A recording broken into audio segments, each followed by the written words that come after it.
the promised land. I may not get there with you, but I want you to know tonight that we as a people will get to the promised land.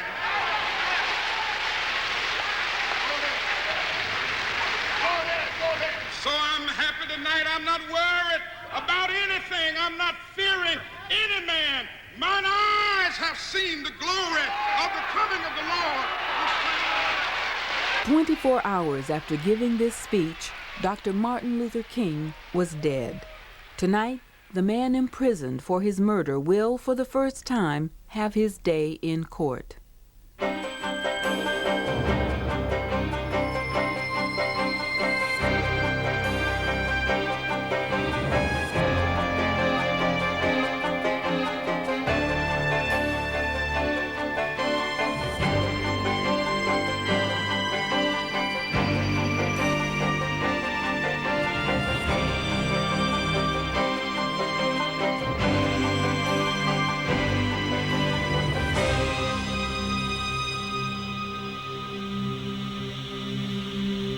25 years ago today, here on the balcony of the Lorraine Motel in Memphis, at 6:01 in the evening, the Reverend Dr. Martin Luther King Jr. was murdered.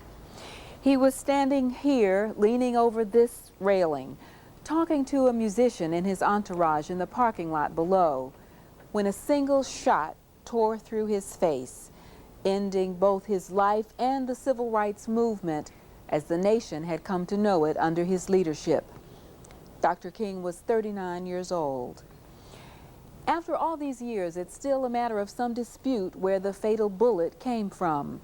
It allegedly came from a rear window of that rooming house over there, from a .30-06 rifle, fired by James Earl Ray.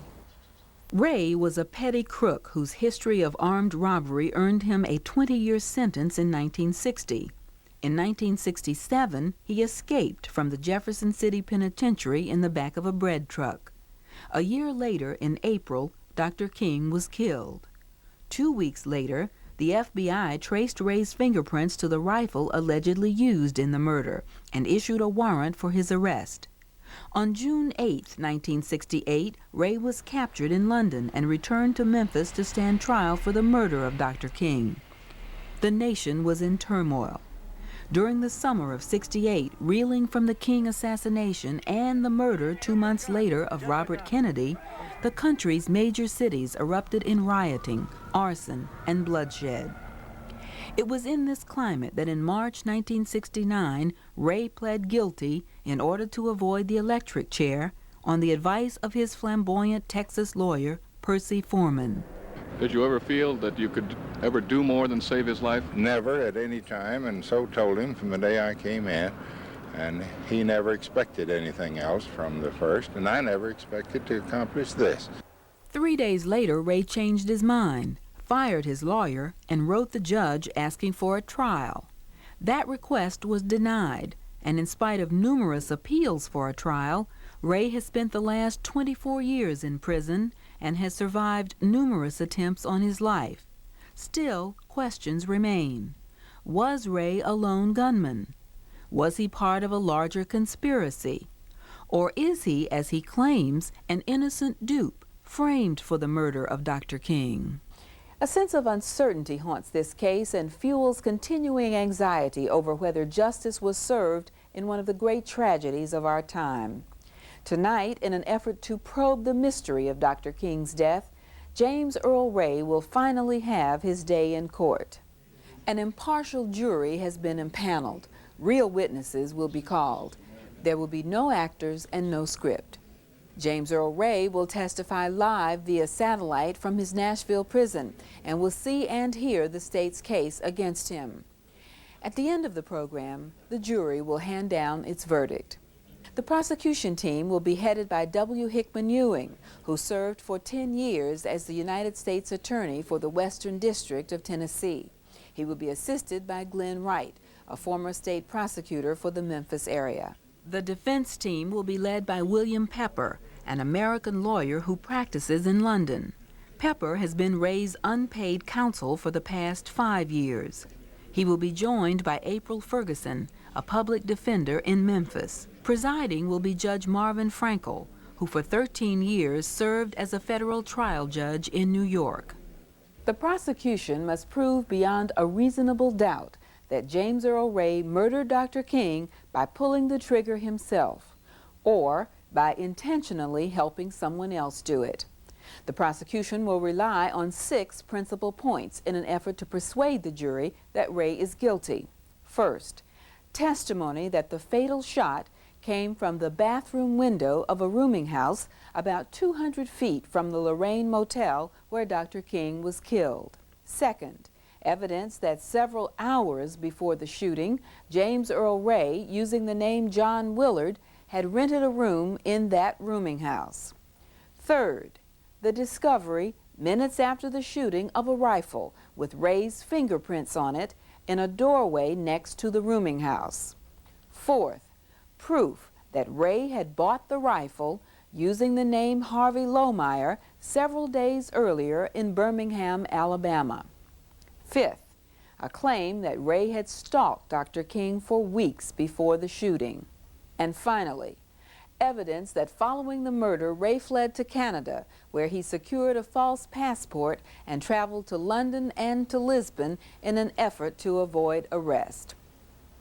Let's listen as Prosecutor Hickman Ewing presents the state of Tennessee's case against James Earl Ray. Mr. Ewing. Thank you, Your Honor. The facts, ladies and gentlemen, and I would ask you in this case to keep your eyes on what the charge is.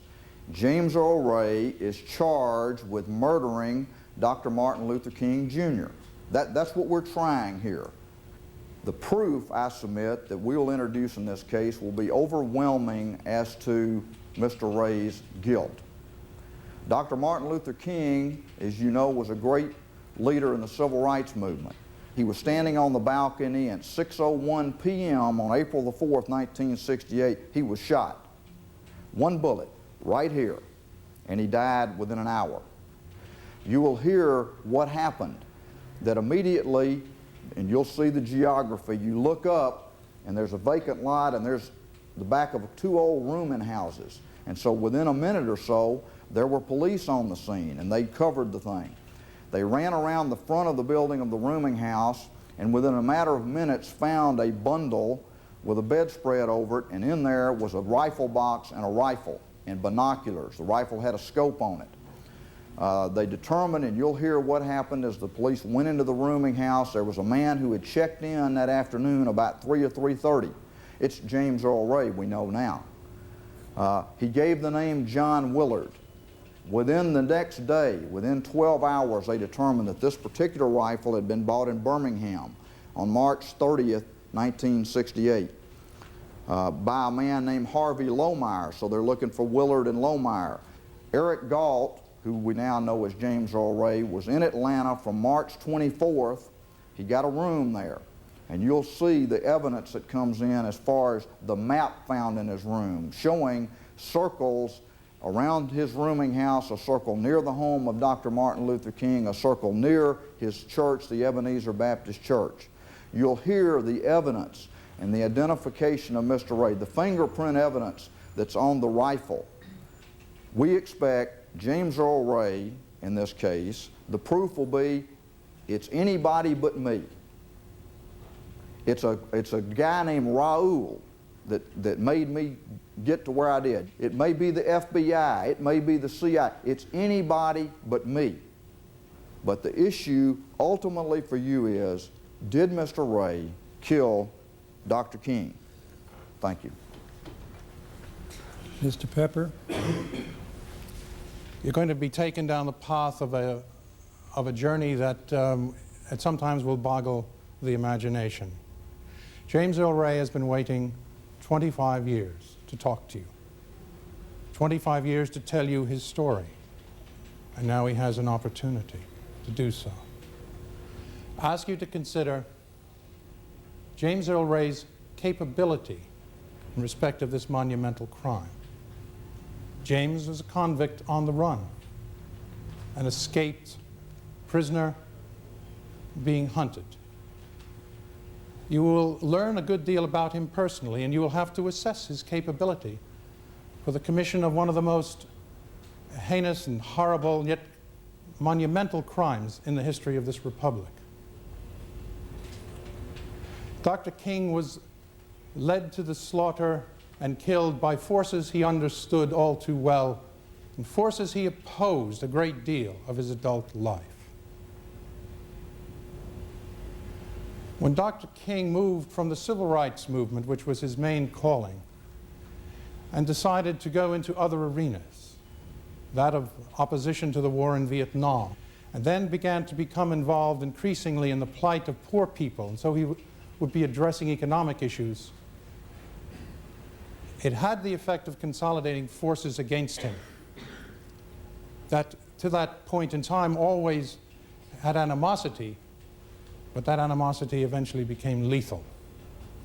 The defense will show that not only was he, throughout the period of this type of activity, harassed and intimidated, not by James Earl Ray, but by forces of government on every side, but that eventually this led to other efforts, other attempts to kill him and to his ultimate death.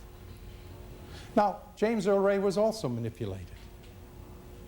But in James' case, ladies and gentlemen, he was manipulated and controlled by forces to this very day he doesn't understand and cannot identify. James Earl Ray, the defense will establish, was a patsy. He did what he was told. He received money for doing what he was told. He was moved around the country. He bought items so that he would leave a paper trail that could be easily followed. And that long path led ultimately to Memphis, Tennessee, the scene of the murder of Dr. King, which was planned by people whom he never knew. I commend you to your task. Mr. Ewing, you ready to proceed? Yes, Your Honor. Call Reverend Cowles.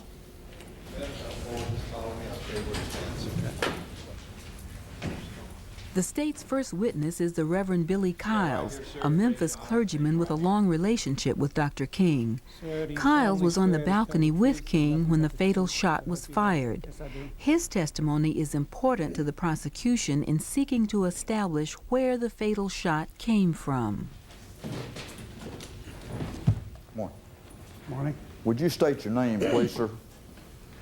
Samuel Billy Kyles. Reverend Cowles, on April the 4th, 1968, at 6 p.m., 6:01 p.m., were you present when Dr. King was shot? Yes, I was. How long had you known Dr. King as of the time of his demise in 1968?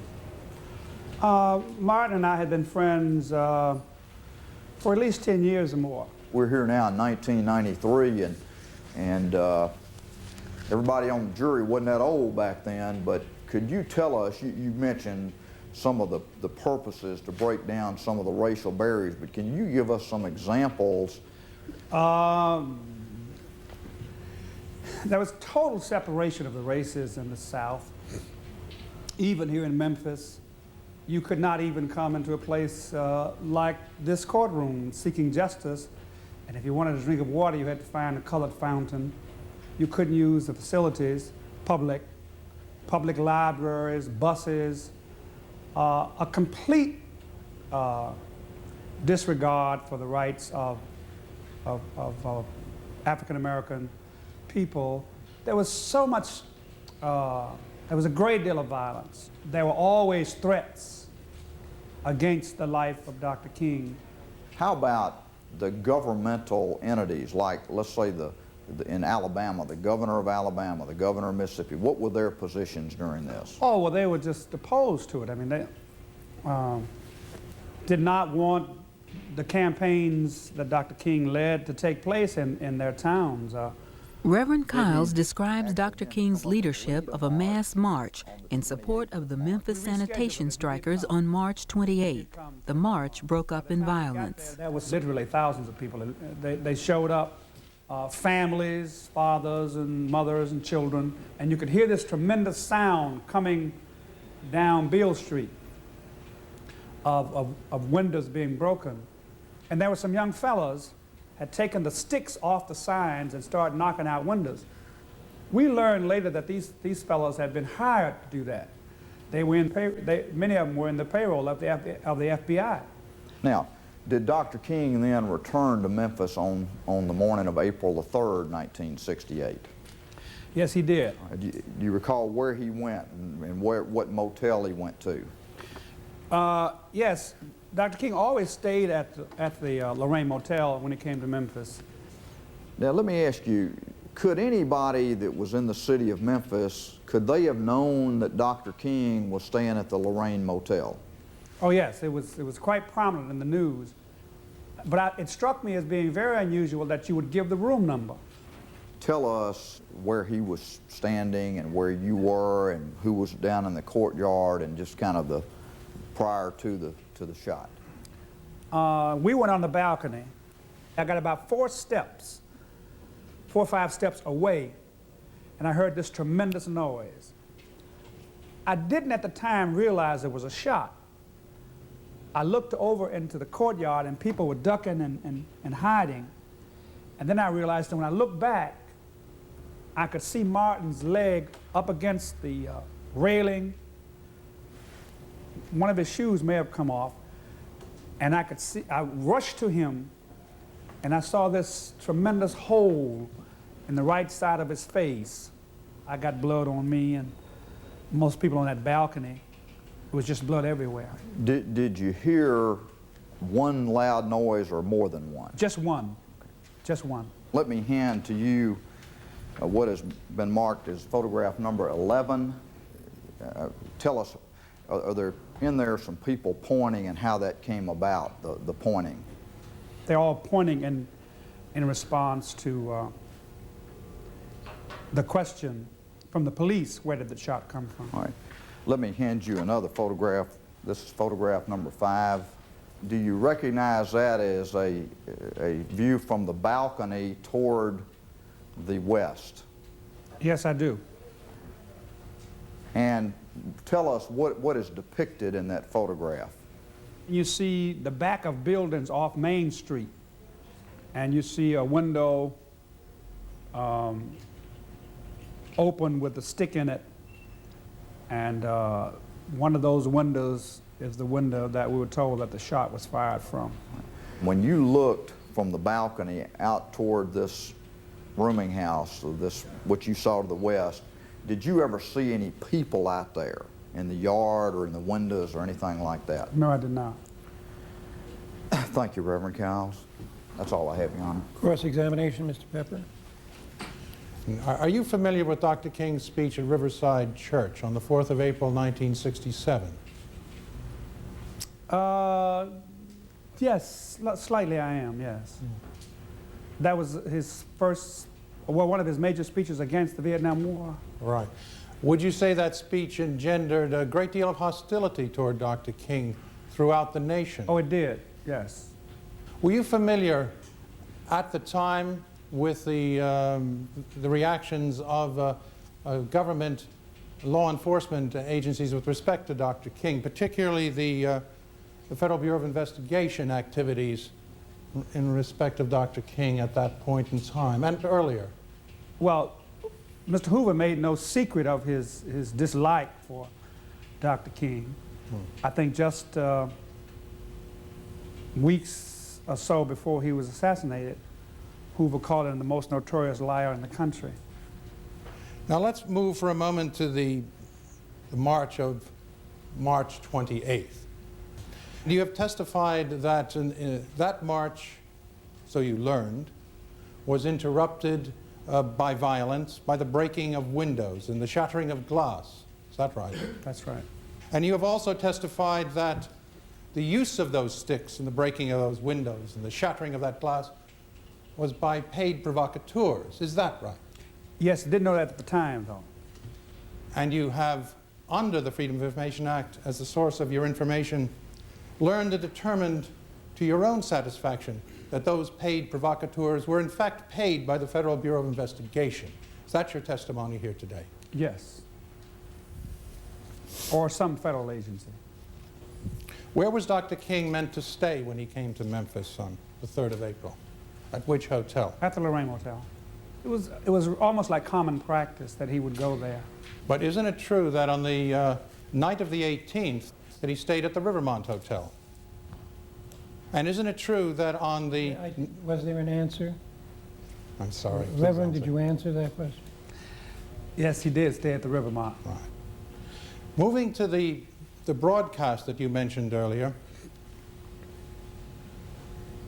where even the room number seemed to be spread across the radio, and that concerned you, didn't it? Oh, absolutely. Did you see anything sinister in that broadcast? Yes, to give his room number, based upon all the threats that had come about his life. No further questions, Your Honor. The Lorraine Motel stands on Mulberry Street. It faces the backs of buildings on South Main Street. Standing nearby is a fire station, which in 1968 was run by a joint fire and police department. At 422.5 South Main Street was a cheap rooming house. Minutes after the shooting, Memphis police converged on this rooming house where they believe the fatal shot came from. They interrogated the landlady, Bessie Brewer, and 2 occupants, William Anschutz and Charlie Stevens. Mr. Stevens was in the front room.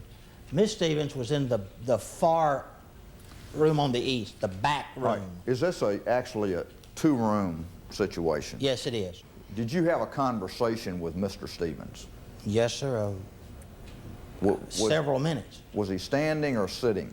He was standing. Did he appear to have been drinking that night? No, sir, he did not. All right, after you were in apartment 6B, and then who'd you talk to? Bessie Brewer. While you were there talking with her, was she in effect the landlady? Yeah, right. Did you all look at any kind of ledger book in there in her room or office? Yes, sir, we did. And did you see the name of anyone who had registered for room 5B? Yes, sir. And what was the name? John Willard. John Willard is one of James Earl Ray's aliases. Do you recognize that as a photograph of the bathtub in the rooming house located at 422 South Main? Yes, sir. On the tub, did you notice any kind of marks inside the tub? Yes, sir, there were marks where someone had stood in the tub. Right. There was actually only one that I could tell was a footprint. It was not a lot, but you could tell it was the front part of a shoe. If a person stood in the bathtub, could they get a better shot, hypothetically, if the shot came from the window than standing on the ground? Yes, sir, the window was in such a position that the bathtub sort of blocked your access to it. You had to get over in the tub to get a good, where you could lean out the window or lean in the window. Was there a screen in the window when you got there? No, sir, there was not. From the bathroom window, did you look out toward the Lorraine Motel? Yes, sir, I did. And what kind of view did you have? A perfectly clear view of the second floor balcony. Let's talk about a screen for a minute. Was an examination made down on the ground to see if there was a screen down there? Yes, sir, there was a screen there. Now, where that was laying, where was that in relation to the bathroom window? Almost directly underneath it. The bathroom being on the second floor and it's laying on the ground right under it. I believe you made a measurement at one point from the back of the building over to the Lorraine. Is that right? Yes, sir, I did. To waist height, standing on the ground at the Lorraine, from the back wall of the rooming house, was 205 feet 3 inches. And was there a clear view, unobstructed by trees or anything else, from the window to the balcony? Yes, sir. Now, moving on to the scope of the investigation, both from the night of the scene of the crime, at the scene of the crime, the next day, and subsequently. Were you assisted by the local office of the Federal Bureau of Investigation in your investigation? Yes, sir, we were. Could you describe the manner of that assistance that was provided to you in this investigation? There was mostly a one-way exchange of information with the Bureau. We gave them information and got little back. But we did give them all our information. There were FBI agents from the local office in and out of homicide on a regular basis, mostly getting information. Now, you've testified about the ledger book. Yes, sir. I'm interested in that ledger book.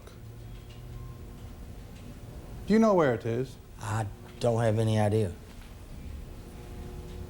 Have you ever heard, become aware in any ways what has happened to this ledger book? No, sir. What would normally happen with such a vital piece of evidence as a ledger book of a rooming house involved in a crime of this sort? Would normally be taken and turned into the police property and evidence room. Whether that was done or not, I don't know.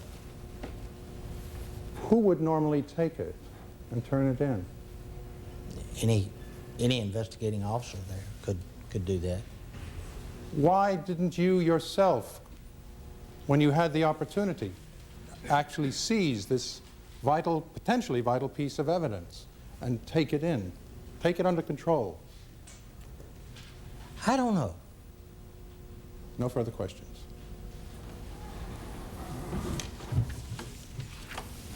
Mr. King, was this idea of a one-way exchange between the Memphis Police Department Homicide Bureau and the FBI, where you were giving them everything and they're giving you a little bit, was that abnormal or was that typical? That was typical. Would that be true in any kind of case? Yes, sir. Next comes Officer Jim Papia, who also climbed to the second floor of the rooming house. And so as you're going down the corridor, are the first persons you see the people you say were there at the... And 4B right here. Where did you proceed then? After I talked to them, I went to this room here, which was unoccupied. The door was open. I walked inside. And there was a chair right here. Window was all the way up.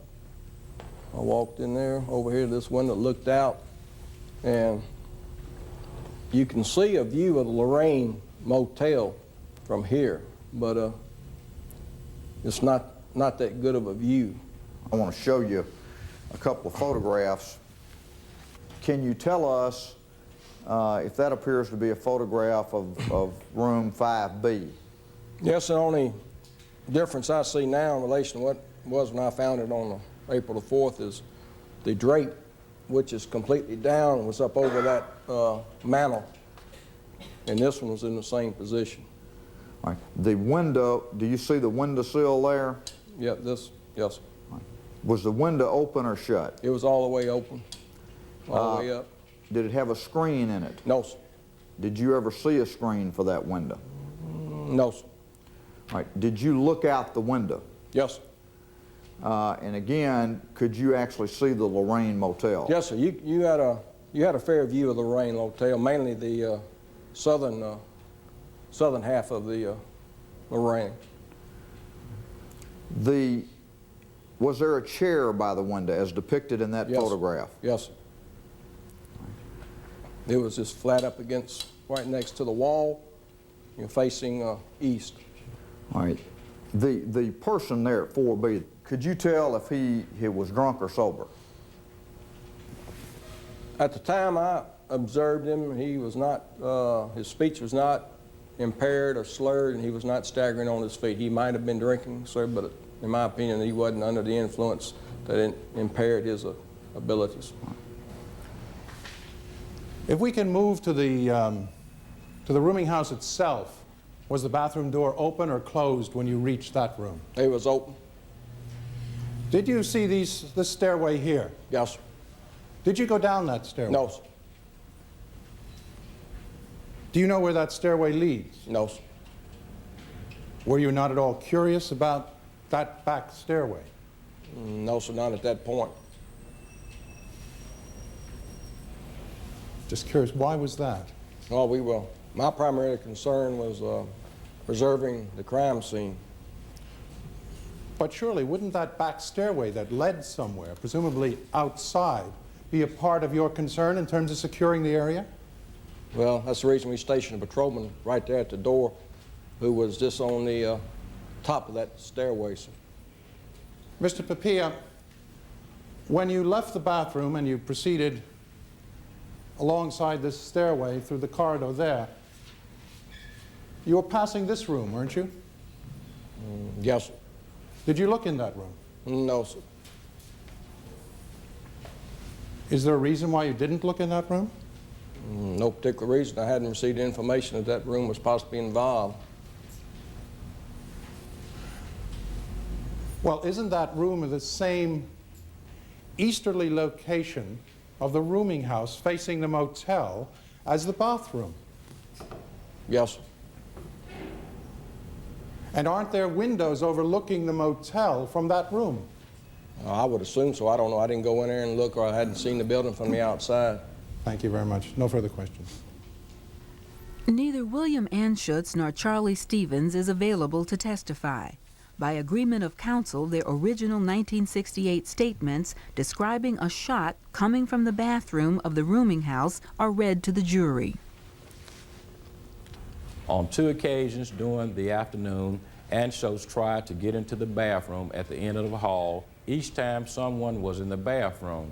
The second time Anschutz went to the bathroom, another neighbor, Charlie Stevens of apartment 6B, told Anschutz that a new tenant who rented apartment 5B was in the bathroom.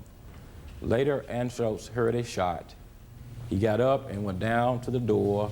As he opened it, a man came down the hall. Anschutz thought the man came out of apartment 5B, but he could not tell for sure. The man was running, and as he passed Anschutz's door, he held his hand and arm over his face so Anschutz could not get a good look at him. As the man passed Anschutz, Anschutz said, "I thought I heard a shot." The man answered, "Yeah, it was a shot." He had something about this long, indicating about 3 or 3.5 feet, wrapped up in something. It might have been an old piece of blanket. After the man had run down the hall, Charlie Stevens came out of his apartment and said he had also heard a shot. The first couple of times the person from 5B went to the bath, he did not stay but a few minutes, and once I heard the toilet flush. Each time I heard footsteps going back to room 5B. About the third time I heard footsteps from room 5B to the bathroom, the person stayed what seemed like a long time. I heard the shot. I could tell that it came from the bathroom because it was very loud, and the partition between my kitchen and the bathroom is thin plyboard. Question, do you know that this male white came out of the bathroom immediately after the shot was fired? Answer, yes, sir, I know it because that back door was closed and locked, and he couldn't have got up the back steps. As the Memphis police converged on the rooming house, a bundle wrapped in a bedspread was discovered in the adjoining doorway of Kneipp's Amusement Center. The bundle contained a .30-06 Remington pump-action rifle, alleged to be the murder weapon. Officer Dawahite found the bundle. How did you first find out about Dr. King being shot? Well, I was standing in the fire station near the pumpers, and some officers ran out of the back of the fire station yelling that King had been shot, and then proceeded back south on Main Street and I noticed a suitcase and a rifle and a blanket laying on the sidewalk right in front of Knife's Amusement Center. And obviously in that particular picture there's an officer standing there with a shotgun. Lieutenant Gormley and a police officer told this officer with a shotgun in the picture to stand there and guard. Let me ask you this. You've described, Mr. Dollahite, your route from the fire station, jumping down, coming over, and then coming around. How long would you say it took you? Less than 2 minutes. I would like to read the statement of Mr. Guy Warren Knipe, I'll call him, C-A-N-I-P-E, who is also deceased. I heard a package drop in my front door and looked to see what it was and got a glimpse of a man walking away from it. I walked out to the street to see who had laid the stuff there, and no one was in sight. Immediately after, this white Mustang car pulled away from there. Question, did the two customers get a look at this male white? Answer, they said that they saw the man as he pulled off in a Mustang car. They said that was the man. They didn't pay no attention to it. I was informed that some articles had been found around on Main Street. And did you proceed around to those articles? I did. At the time you arrived over on Main Street, can you say how that might have differed from what you're seeing in that photograph? It looks to be the same. Right. Then, did you at some point actually take custody of the bundle that was laying there? I did. Did you turn these items over to any other law enforcement agency? I did. And who was that? The FBI. And what was the purpose for that? To transport to the lab in Washington. And did you all have the lab in Washington do things for you from time to time on various murder cases? We did. I would hand you what's been marked for PIA number 7.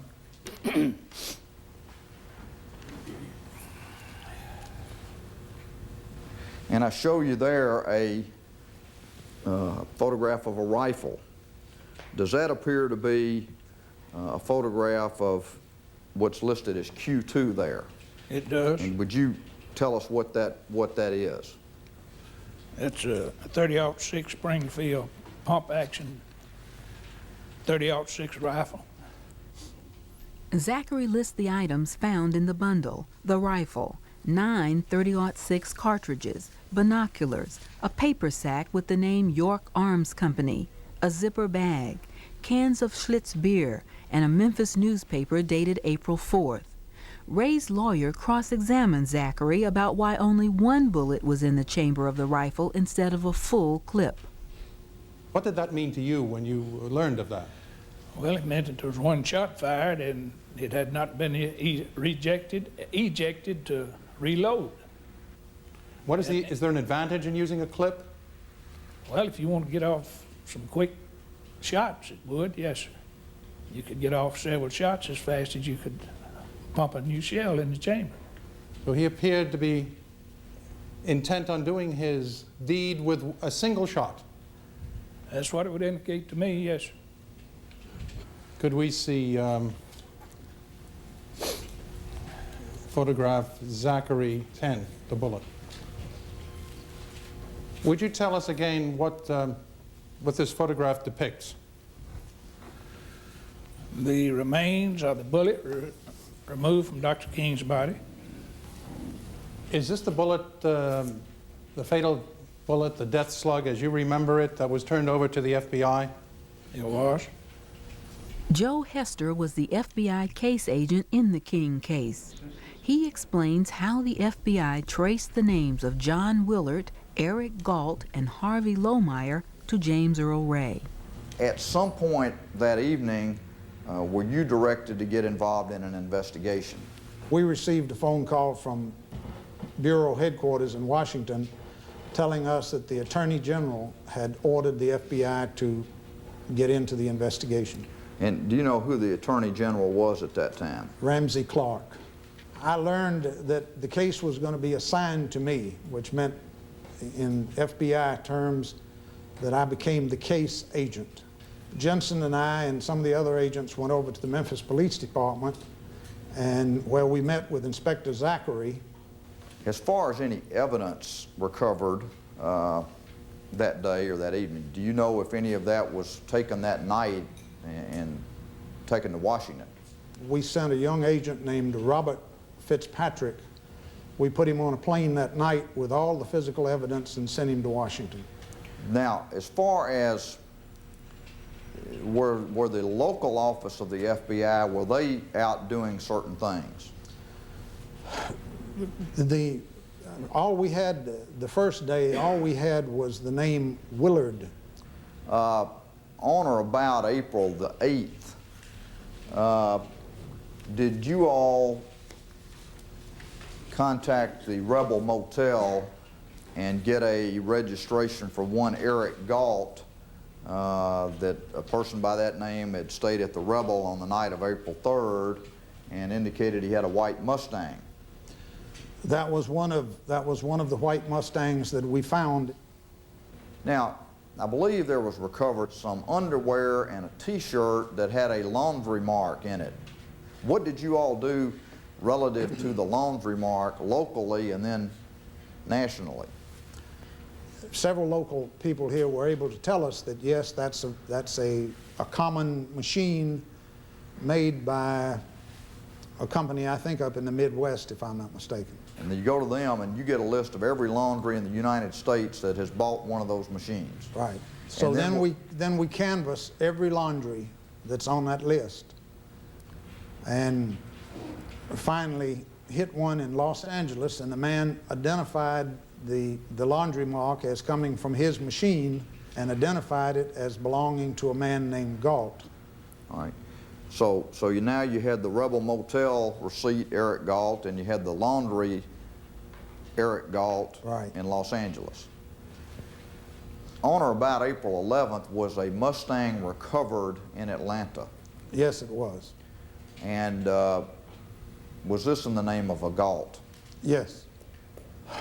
I guess for the first time, we really thought we were looking for someone whose name might be Galt, because that was the only consistent name we had. We had the Galt that had bought the car, and then we had the Galt that had used the laundry out in California. Of course, it turned out that Eric Galt wasn't his true name, but at that point, we didn't know that. Ultimately, can you tell us, from what was reported to you, when were you advised that it had been developed that Mr. James Earl Ray might be Mr. Galt? I believe it was on or about April 18th. So the FBI people in the identification division went through all the federal fugitives, and lo and behold, there was James Earl Ray. And there had been a federal warrant issued for James Earl Ray because he was an escapee from the Missouri State Penitentiary. Was there any, best of your knowledge as agent of the field office here in Memphis, was there any electronic surveillance or wiretapping imposed on Martin Luther King when he was inside the environs of Memphis, Tennessee? There was none, ever. And you state that categorically? Categorically.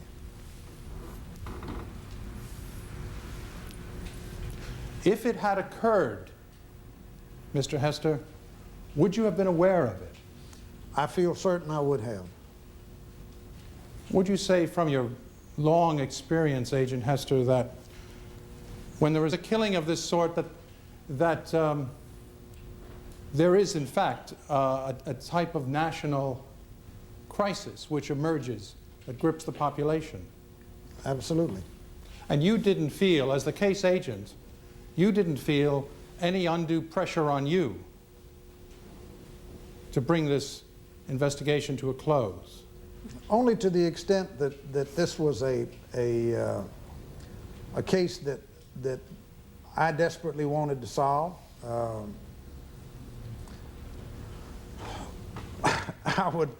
would have hated to have left the FBI and been known as the man who couldn't find the murderer of Dr. Martin Luther King.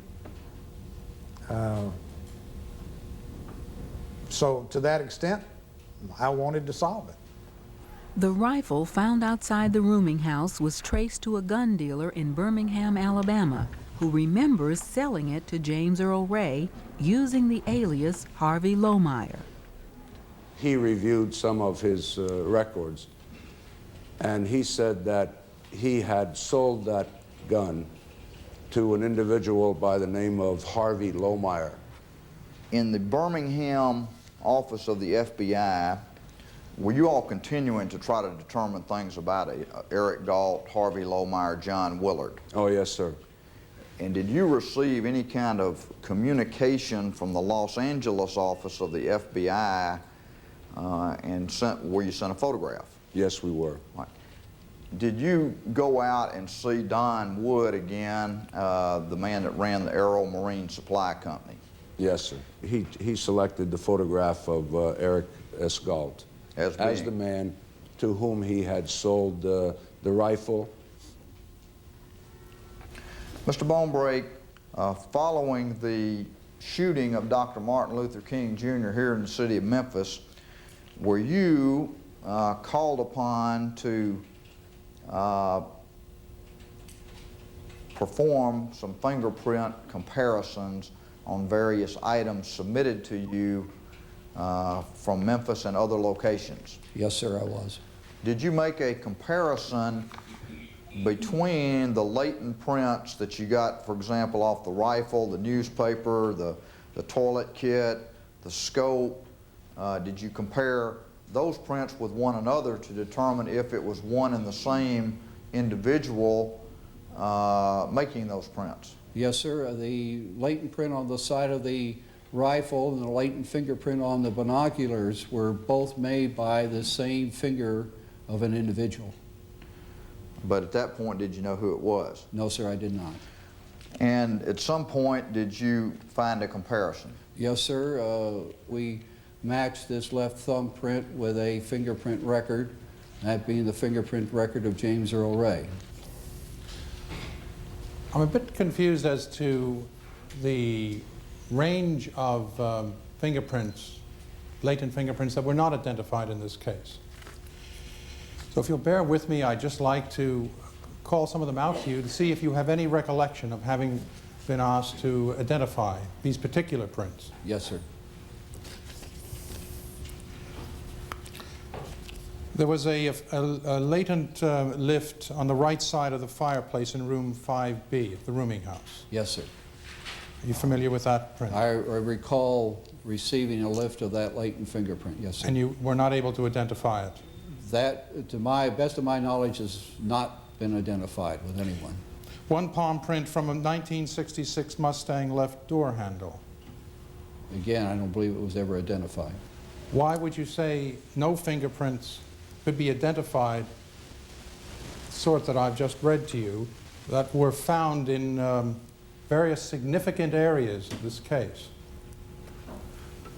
Well, all I can say, sir, is I was never given the fingerprints of the people that those belong to. But they didn't belong to James Earl Ray? That is correct, they did not. They belonged to some other person? Yes, sir.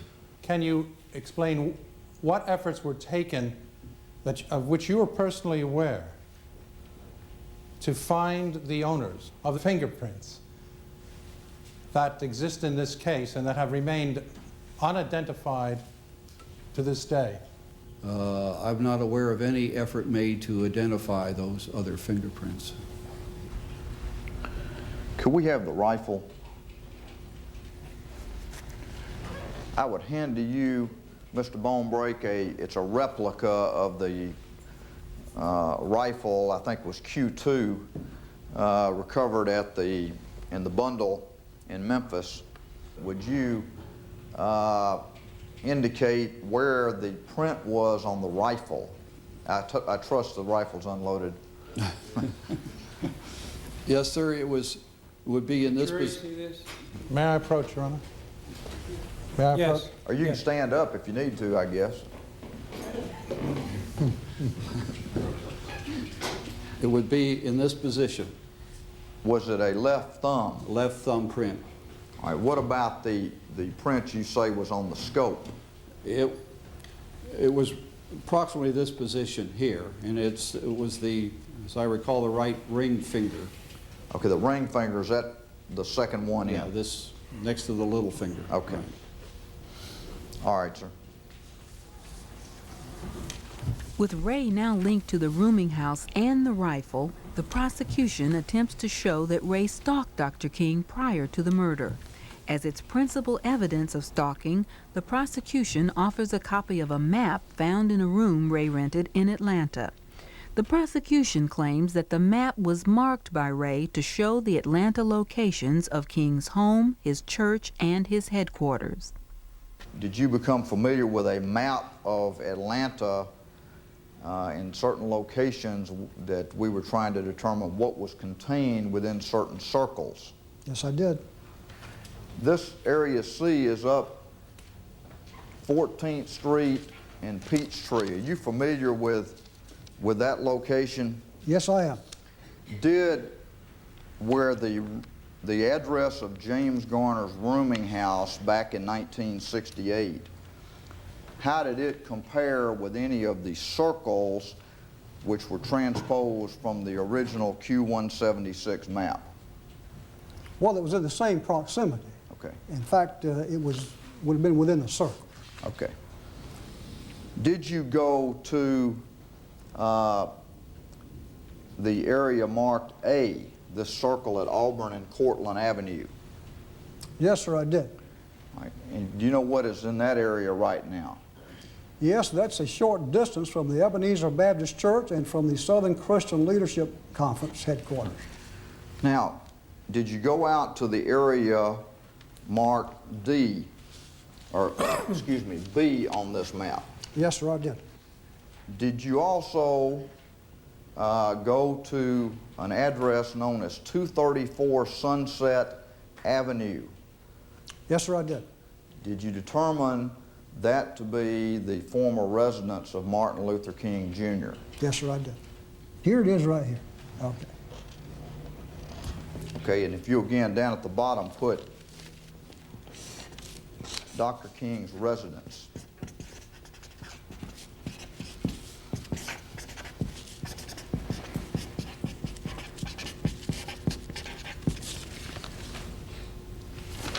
In respect of all of these locations and the marks that were denoting these locations, in any instance, was the Southern Christian Leadership headquarters or Dr. King's church or home within the circled area, as you have seen it and described it here this afternoon?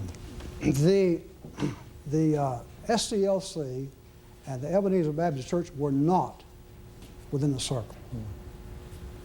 The rooming house on 14th Street was within the circle. Right. The home of Dr. King was not within the circle, but was right near. The prosecution argues that Ray decided to go from Atlanta to Memphis only after Dr. King's plans were published in an Atlanta newspaper on March 30th and April 1st. Ray claims that he left Atlanta before knowing of Dr. King's plans. But the prosecution offers records from the Piedmont Laundry purporting to show that Ray, using the name Eric Galt, dropped laundry off in Atlanta on April 1st. Question, so you were at work on Monday, April 1 and on Friday, April 5. Answer right. Question, did you normally write the date on the ticket, the date that the customer arrived with laundry? Answer, yes, we did. We dated our book, put it on the counter, and dated the book for the day that we were working. Question, and would you please tell the committee what this book is? Answer, this is our counter book where we put the customer's name here. Question, what is the date on page 19? And her answer, page 19, April 1, 1968. Question, on what line do you find that? Answer, line 30 and 31. Question, in other words, Mrs. Peters, the entry of the name Eric Galt and the items that he requested to be cleaned reflect that laundry was brought in by a man by the name of Eric Galt on April 1. Answer, that's right. After presenting evidence that Ray was in Atlanta on April 1st, Hickman Ewing now calls a ballistics expert to explain the link between Ray's rifle and the death slug. House Select Committee on the assassination of Dr. Martin Luther King, Jr. Yes, I did. Now, I would hand you a composite photo marked Champagne number 6. What was Q64? Q64 in this photograph represents the bullet fragments that were reportedly removed from Dr. King. There are 3 fragments. One is the base portion of the bullet, one is a fragment of the bullet jacket, and one is a fragment of the lead core material that is inside the metal jacket of the bullet. Okay, let me hand you, if I can have the deputy hand you a replica. Now,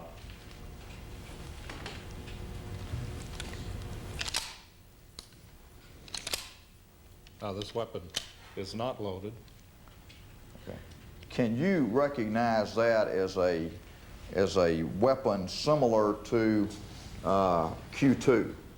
Yes. What we had done is we test fired the rifle, I think about 12 times. In addition to your test firings and comparisons, did you all have access to what the FBI had done in their comparisons back in 1968? Yes, sir. We also had the tests that they had fired. The 12 test firings that you did, could you determine scientifically and microscopically whether or not those particular bullets or cartridges had been fired from the same weapon? Even though you knew that, could you do it microscopically? We were not able to identify conclusively any of the test bullets that we fired, one with the other, or could we identify our test bullets with the test bullets that the FBI had fired, nor could we identify any of the tests with the exhibit bullet fragments that we received. Or the murder slug? The fragments you had? We could not identify the bullet fragments with any of the tests that we fired. Now, the class characteristics were the same. They were all in agreement, which indicated to us that that weapon could have been used to fire the bullet fragments. But we could not find sufficient individual identifying features to say conclusively that this rifle was the one that was used to fire the bullet fragments. Now, the class characteristics in this case of the death slug are 6 lands, 6 grooves, and a right twist. Is that right? That's correct, yes. Do you know, Mr. Champagne, how many Remington Game Master 760 rifles were manufactured? No, sir, I have no idea. Could it be in the thousands? Oh, yes. Were all of these Remington Game Master 760 rifles manufactured with the same class characteristics as Q2 in this case? I believe they were. Can you state that the fatal death slug came from the cartridge case that was found in the weapon? No, sir, there's no scientific way that we can determine that. Can you say with certainty on the basis of everything that you've testified here today that the weapon in this case, to the exclusion of all others, fired the death slug that killed Martin Luther King, Jr.? No, I cannot say that, but that's all. Thank you very much, Your Honor. May be allowed to finish his answer, Your No, Honor. he had finished. Mr. Champagne, go ahead and finish. We found no indications on the bullet that it wasn't fired from that weapon.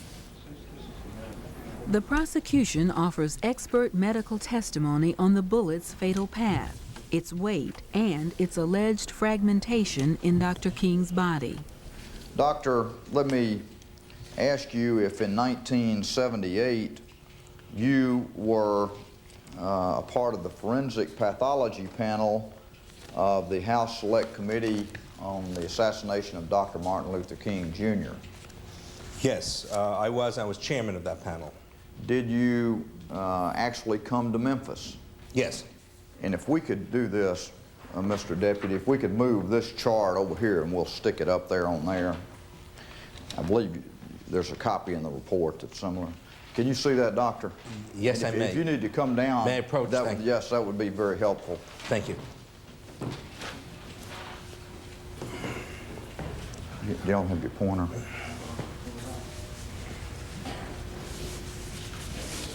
Oh, thank you.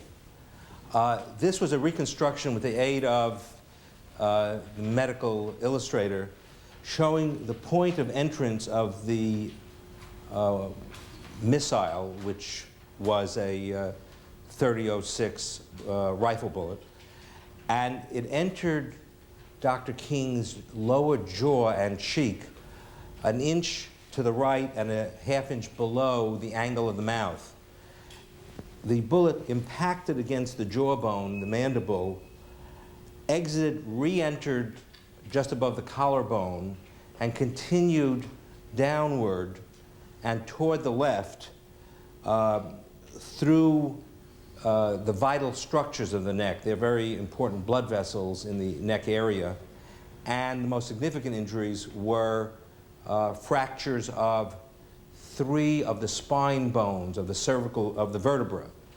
The bullet fragmented in many pieces, they're little black flecks, and a major bulk of it was recovered in the left back area up about 2 inches to the left of the midline of the back underneath the skin. And that was recovered just beneath the skin in the upper back, and that was a little less than half the weight of the bullet. The bullet would have normally weighed 150 grains, and what was recovered was 64.5 grains, so that the rest of the bullet fragments, in our judgment, was accounted for by the breakup as seen on the X-ray. Prosecutor Ewing now introduces Ray's flight to Canada as evidence of guilt. Ewing points to Ray's obtaining Canadian passports under false names, permitting him to travel to London and to Lisbon, Portugal. Hickman Ewing closes the prosecution's case with Ray's alleged statement to Scotland Yard when he was finally arrested in London in June 1968. Sneed, what is your name? He replied, I can't understand why I'm here. My name is Sneed. I said, would you like to tell us why you are carrying a gun at all? He replied, I am going to Brussels. Well, really, I am thinking of going on to Rhodesia, and things are not too good there just now. I said, I now believe your name is not Sneed, but James Earl Ray, also known as Eric Starvo Galt.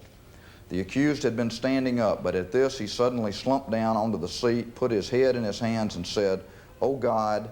After a minute or so he added, I feel so trapped. Your Honor, at this time, the state of Tennessee would rest its case against James Earl Ray for the murder of Dr. Martin Luther King, Jr. The defense is about to begin its case. James Earl Ray does not have to prove his innocence.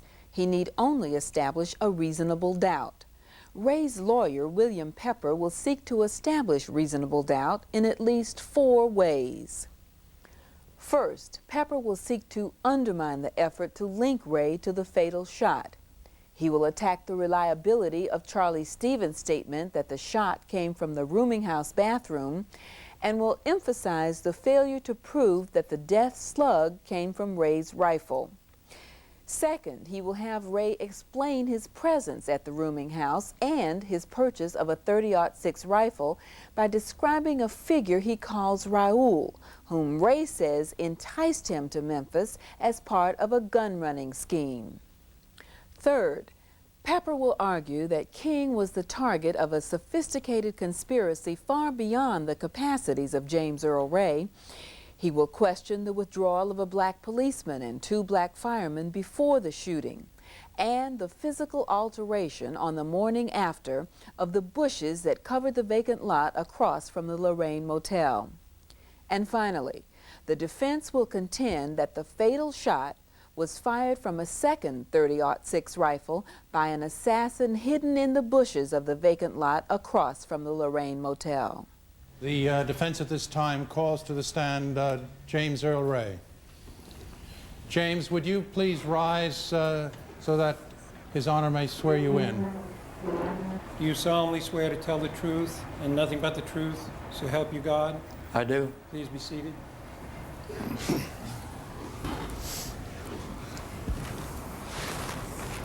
James, at the outset, even though it's not been made an issue in this case, would you care to comment on the various allegations of racism that have been directed at you? Well, I've never been involved in any type of racial hostilities against another race or nationality. Mm-hmm. Now, James, did you receive training with a rifle when you were in the Army?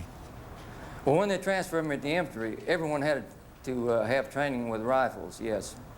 They had 3 grades. I believe the top was what's referred to as an expert marksman. And then the next grade was a sharpshooter. Then the last grade was a marksman. And everyone had to be a marksman, or, you know, they just keep you on the firing range until you qualified as a marksman. And what was your competency? What was your rating as with a rifle? I was a marksman. Ray talks of his life as a criminal, culminating in a 20-year sentence for armed robbery in 1960. Ray explains that he fled to Canada in 1967 after escaping from a federal prison hidden in a bread truck. It's in Montreal that Ray says he first met Raoul, some 9 months before the murder of Dr. King. Did you, during this period, in your early days in Montreal, begin to frequent a bar called the Neptune? Well, yes, after it came about that I didn't think I'd get a passport through legitimate channels, then I started visiting some bars around there. And anyway, the second time I was in a Neptune, I was in there drinking, and an individual come up and sat down at the bar, and the tables, really tables, and he introduced himself as Raoul. He come down and sat down beside of me. And could you describe this individual? He had a very slight Spanish accent, and he looked like a Spaniard, and he had dark hair. Did he indicate to you that he could provide you with a passport? Subsequently did, yes. And what was it you came to believe that he wanted from you? He wanted me to cross the border in Canada and take these packages across for him, and I agreed to it. Ray testifies that Raoul paid him to carry contraband across the Canadian and Mexican borders on several occasions. On one trip across the Canadian border, Ray claims to have paid a small customs duty on a television set. Ray then testifies about Raoul's direction that he leave Los Angeles for Atlanta in March 1968. After I was there about 2 days, I went down and bought a map of Atlanta. I always do buy a map where, you know, city I'm in, and try to get my bearings, and then I made some markings on the map about Okay, so in any event, you're stating that you tried to make some marks to generally orient yourself and give yourself some bearing. Yes. And when do you recall putting your laundry in for cleaning? Well, I feel very strongly that would have been on the 28th of March.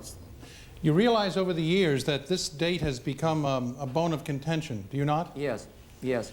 So you don't see any real significance and material significance in terms of this date at all. Is that what you're saying?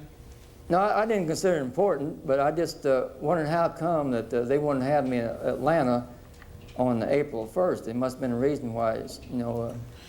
James, when Raoul returned on the 29th, what did he suggest that you do? Well, generally what he suggested was that his plan as he outlined to me, he was going to purchase some rifles and military equipment and take it into Mexico. And then he wanted me to buy the equipment, and then we'd go to Memphis, and then we showed the gun dealers.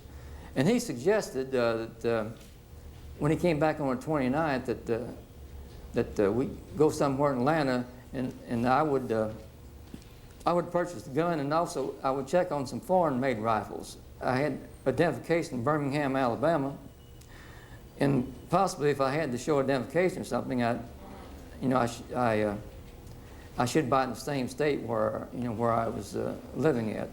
On the 29th of March, you drove with Raul to Birmingham. Yes, he wanted me to purchase a new rifle and a scope on it, and he gave me about $700 to purchase this equipment. This equipment, by this equipment, what do you mean? Well, this rifle and the scope. So I drove on back. I drove to the Air Marine Supply, and I went in and talked to one of the salesmen, and I just asked him for a rifle, and he showed me one. I said that's okay, and this put some ammunition in it. I give the clerk a name of Harvey Lohmeyer. So I went on back to the motel, and you showed it to Raul, and he said it was the wrong kind. So I had this brochure, so I just threw it over on his lap. And I said, well, just pick out what you want, and I'll change it.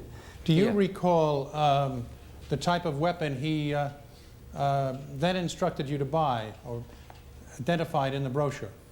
He pointed out, I found out it was, it's a 30.6, 30-06, I believe you call them. Well, it was going to be a display to gun dealers. That's what his cover story was. And where were these gun dealers going to see the gun? They were going to see in Memphis. Ray exchanged the rifle for a 30-06 Remington the next morning, March 30th, in Birmingham. Ray testifies that Raul directed him to bring the new rifle to the New Rebel Motel in Memphis on April 3rd. Ray's movements during the next few days are in dispute. Ray says that he leisurely drove from Birmingham to Memphis. The prosecution claims that Ray returned to Atlanta to stalk Dr. King. In any event, Ray testifies that he rejoined Raul at the New Rebel Motel in Memphis on April 3rd. He showed up about, I would estimate about 9 o'clock. 9 o'clock that evening? Yes. Can you tell us what transpired when he entered the room? He wanted the rifle, which I gave at that time, and he wanted me to meet him at an address, which was 422.5 Main Street on South Main Street in Memphis. He told me he wanted to meet him there the next day at 3 o'clock, and generally that was it. Then he left, and... Did you ever see that gun again, that rifle again? No. We'll continue and move to the morning of April 4th, 1968. The next day, April 4th, Ray testifies that after changing a flat tire on his white Mustang, he met Raul at Jim's Grill, located on the ground floor of the rooming house at 422.5 South Main. There he rented room 5B, using the name John Willard. And can you describe as best as possible where you parked your car? I would say the front of the car was maybe about 3 or 4 yards from Jim's Grill. Raul, he was in there, and we just had a brief conversation. And we were walking towards the door, and he mentioned that I should rent a room upstairs. We'd be there 3 or 4 days, and he also seemed to be very interested in the Mustang, and he wondered where it was at. So. I went on up the stairs to rent a room, and I assumed that the day before that, he'd wanted to rent the room in the name of Eric Galt, in my name. So I told him I thought that would be a mistake, and I gave him the name of John Willard. Well, I could see inside the office, and there's a lady in there, which I later found out her name was Bessie Brewer. She said she had 2 rooms. She said she had a light housekeeping room and a sleeping room. So I told her just a sleeping room. So she said, okay. Now, there's a possibility she routinely showed me the light housekeeping room. I don't correctly recall. And where did you go after you went back to the office? Well, I signed the ledger book up there under the name of John Willard. And after I signed the ledger book, I went back to the room, and I was back there. I wasn't over 3 or 4 minutes, and then Raul he came in there. He wanted me to go down and try to purchase some binoculars with infrared attachments, he called them. So you went into the York Arms store, and what happened then? Did you buy these binoculars? Well, I asked the salesman if he had any binoculars and these infrared attachments, and he told me that he had some binoculars, but he didn't have any attachments. And anyway, we come to some type of agreement on a pair of them fairly cheap, and so I agreed to purchase them. Then I went back to the rooming house where Raul was. Now, he told me the gun dealers were going to be up there, and he didn't want me, be around when they come up there. And of course, I didn't want to be around anyway. And he asked me to go to the movies somewhere and stay 2-3 hours and come back later on. And he also asked me to, leave the Mustang out front because he would probably need it that evening. So you left the room. Did you go out of the rooming house at that point? And where did you go?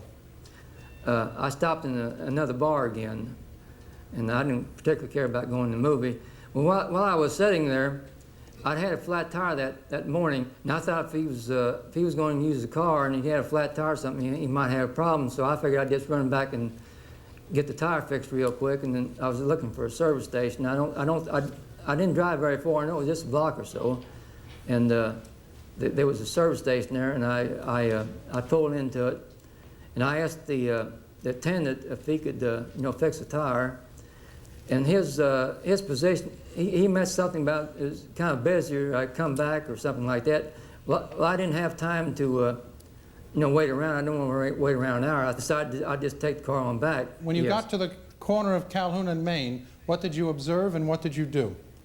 I have a strong recollection of seeing a police car parked somewhere in the street, and also possibilities what looked like policemen uniforms. So instead of turning right and going back down in front of Jim's Grill, I turned left. Well, it was my intention to drive outside on the outskirts of Memphis and make a phone call to Raul's intermediary in New Orleans and try to find out what if anything was going on there. I thought there's always a possibility that being there was apparently guns around there and gun transactions that the police might have run in there. And so I just started driving slowly out South Main Street in southerly direction. And after about 15 minutes, or maybe 10 or 15 minutes, I had the radio on, and there was a report on the radio that Martin Luther King had been shot. What did you do after you heard this broadcast? Well, I just kept driving. I didn't think too much of the time. And then about 10 minutes later, there was a report that they were looking for a white man in a white Mustang, which could have fit my description. And I assumed there's a strong possibility I may have been in some trouble. So I decided then I'd go back to Atlanta, and then if the news wasn't any better, I'd get out of the country.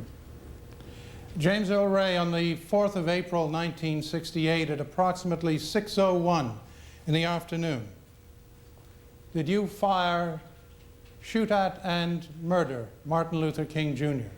No, I didn't. No further questions.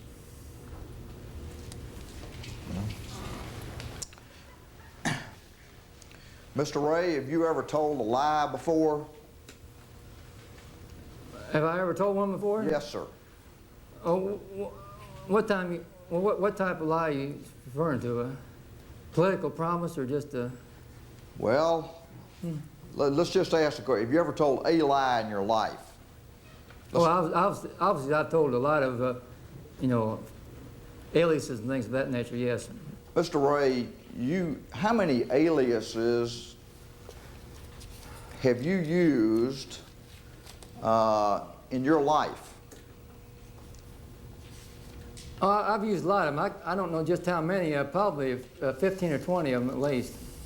All right, and every time you use an alias, if you tell me your name is Eric Galt, that wouldn't be true, would it? I don't make a big project of it. I don't say read my lips.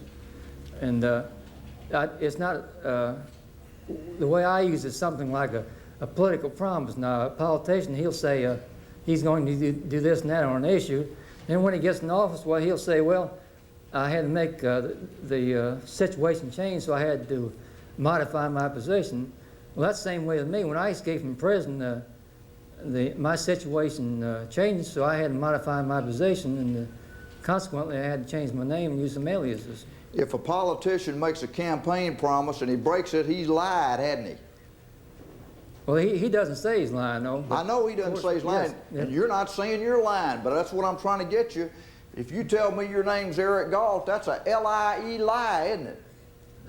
Yes, that's a lie. Okay, thank you. It's false, and that's it. Do you remember toward the end of your time at Leavenworth when they were going to transfer you to the camp outside the wall and you refused to go because there were black prisoners out there? No, that's not exactly correct, no. All right, well, tell us what happened. I had about 4 or 5 months to go, and they asked me if I wanted to go to the farm, and I said, yes, I guess so. It's a trustee job. Then I went out in the population and talked to some of the inmates out there, specifically one Ralph Davis, who I knew in Quincy, Illinois, and I told him, I said, well, I think they offered me a farm job, and I'm going out there. He said, if you do go out there, there's a possibility you get 10 years for drugs. And he said that some of the blacks out there use marijuana.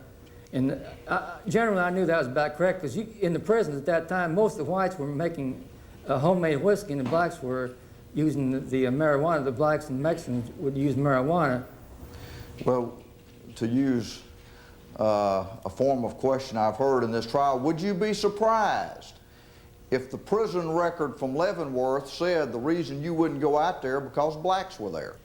I wouldn't be surprised at all, because these documents have been falsified for years. Now, you've stated and talked about being in the Army, and you went through the classifications of qualifying with rifles. I believe that's correct. But you had to qualify, you did qualify as a marksman, did you not? You have to qualify as a marksman. They'll keep you out there 6 months on the rifle range, yes. Well, how long did it take you to stay? Are you trying to represent to this court and jury that you stayed out there on the range 6 months before you qualified as a marksman? No, I qualified as a marksman when I first went out there. I think your testimony is you normally carried your pistols, and you bought a lot of them over the years. Yes. And so let's say you went into a place and you had a pistol to rob somebody. You pull the pistol out, don't you? Yes. And your position is you hope they'll be intimidated enough, they'll give you the money and you'll leave and you'll have some money and everybody will live happily ever after. Well, generally that's what it amounts to, yes. All right. So if you go into a place and you got your pistol here and you say, okay, give me your money, and they pull a pistol out, you're telling us that you'd probably just say, okay, I give up. Well, I'd say let's make a deal here. You put yours up and I'll put mine up and that'll be it. Now, you say that while you're in Montreal, you meet this person you kept identifying as Raul. What's Raul's last name? I really don't know his last name. He didn't tell me, and I didn't make any inquiries. Did you fill out an employment application up there at the Neptune Bar, Mr. Ray? Employment application? Yes, sir. I don't mean that a written application, but did y'all in your conversations, did you tell him, yes, sir, Mr. Raul, I'm an experienced armed robber, I'm a burglar, and I'm an escape artist? Did you tell him those three things? I didn't tell him I was an escape artist and all that stuff or anything like that. That's your terms. Now, Mr. Ray, you claim that you went down to the border between Canada and the United States, and you've related that you brought some stuff across the border. Mr. Ray, you do know that they checked all those customs receipts up there, and they can find absolutely no record of your paying $4 or whatever it was on the TV set. I don't know if they have or not. Now, I believe you said that you arrived in Birmingham, and then at some point you got a letter from Raoul, is that right? Yes, that's correct. I mean, what kind of letter was it? Dear Eric, meet me at the Starlight, here are the dates, yours very truly, Raoul, your boss? From what I remember, it was a typewritten note, and he had his name at the bottom. Did you write a letter later on from Los Angeles to the American Southern Africa Council requesting information about being able to go to Rhodesia? To immigrate to Rhodesia? Yes, sir. Well, that was just one of the various places that I was trying to find out, if I could get there. Did you know that George Wallace was running for president, or trying to get on the ballot in California in the presidential race? Yes, I'd subsequently learned about that. Did you get a telephone at the apartment that you rented out there? Yes. Did you tell the people when you got that phone that you needed a phone because you were working for George Wallace for president? I really don't know what I told them when I rented the phone, but at that time I was thinking about using that organization as a cover. Yes. And this is the same George Wallace that was governor of Alabama. Yes, that's the same one. Yes. Would you say it as a coincidence that on the day you put the address change in that Dr. Martin Luther King Jr. Was in Los Angeles on that weekend, speaking on the 16th and 17th of March? I know what you're getting at, about me following Martin Luther King, out of Los Angeles to wherever he's going. But I filed a change of address before his name became known in the Los Angeles Examiner. In March of 1977, do you recall this question and this answer? Question: roughly a month before the Martin Luther King killing, you left California and were coming back to the Deep South. The question is whether you left a forwarding address in California for Atlanta.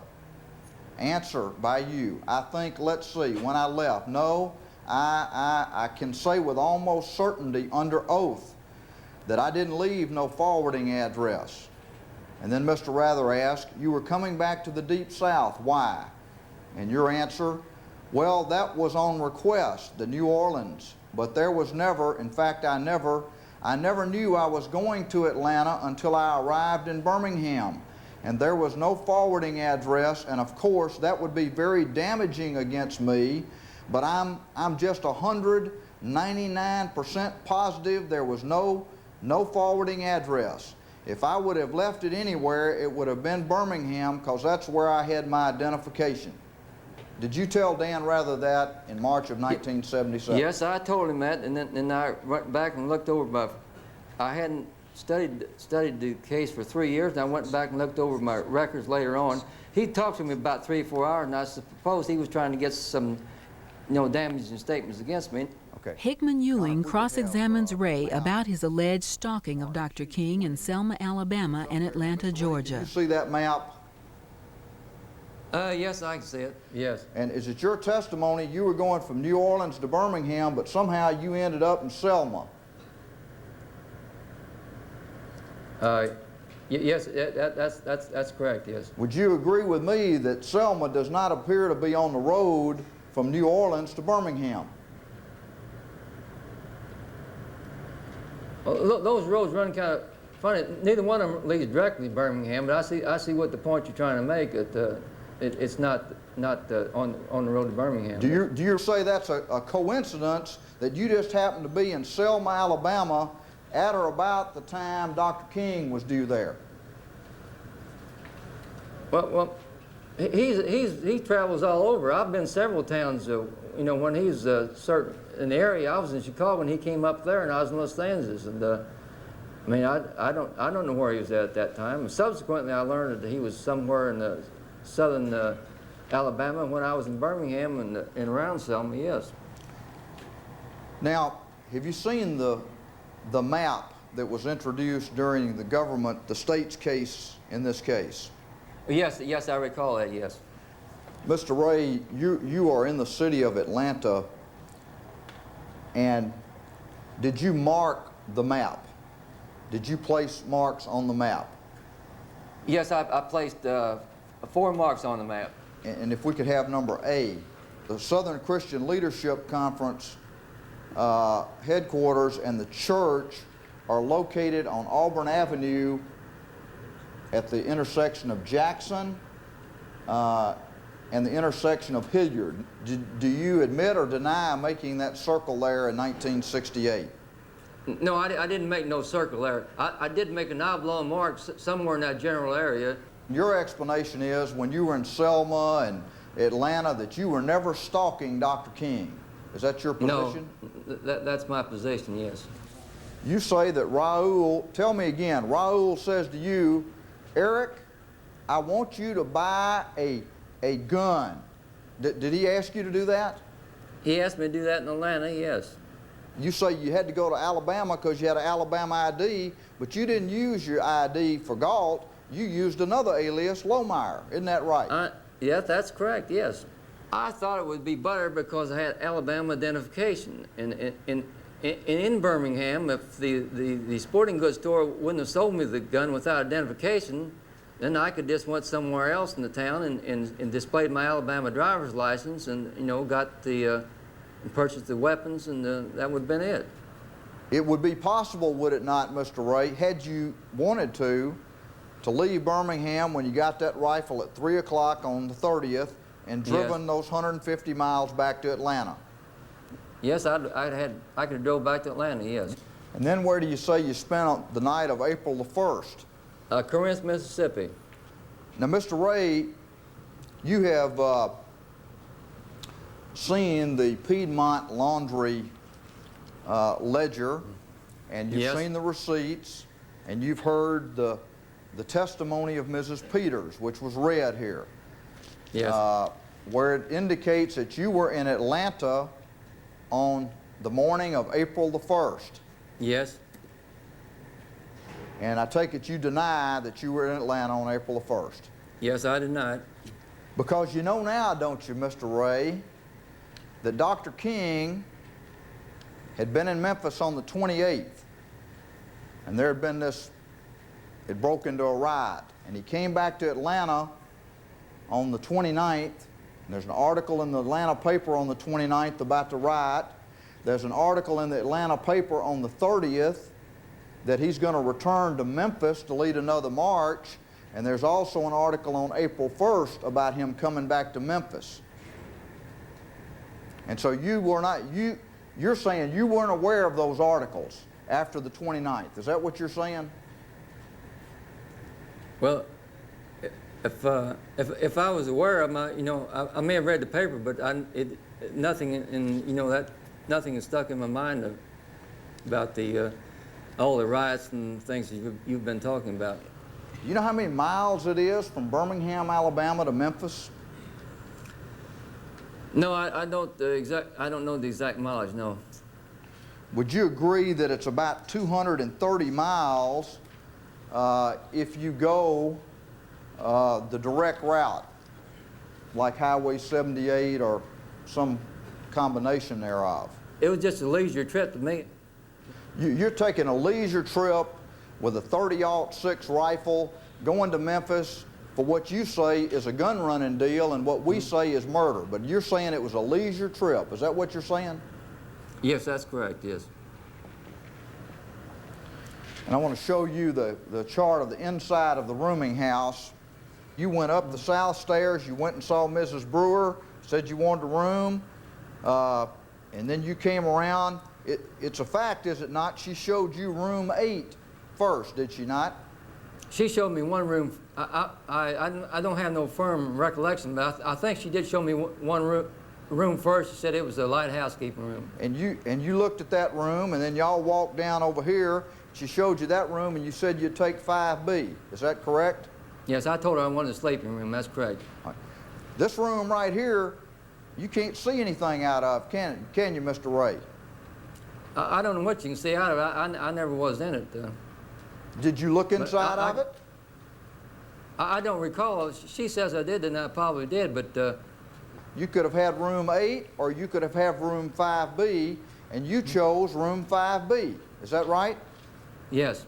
And it was your choice, not Raul's choice. It's your choice. Yes, there was 2 rooms there, and I picked out that one, Okay. yes.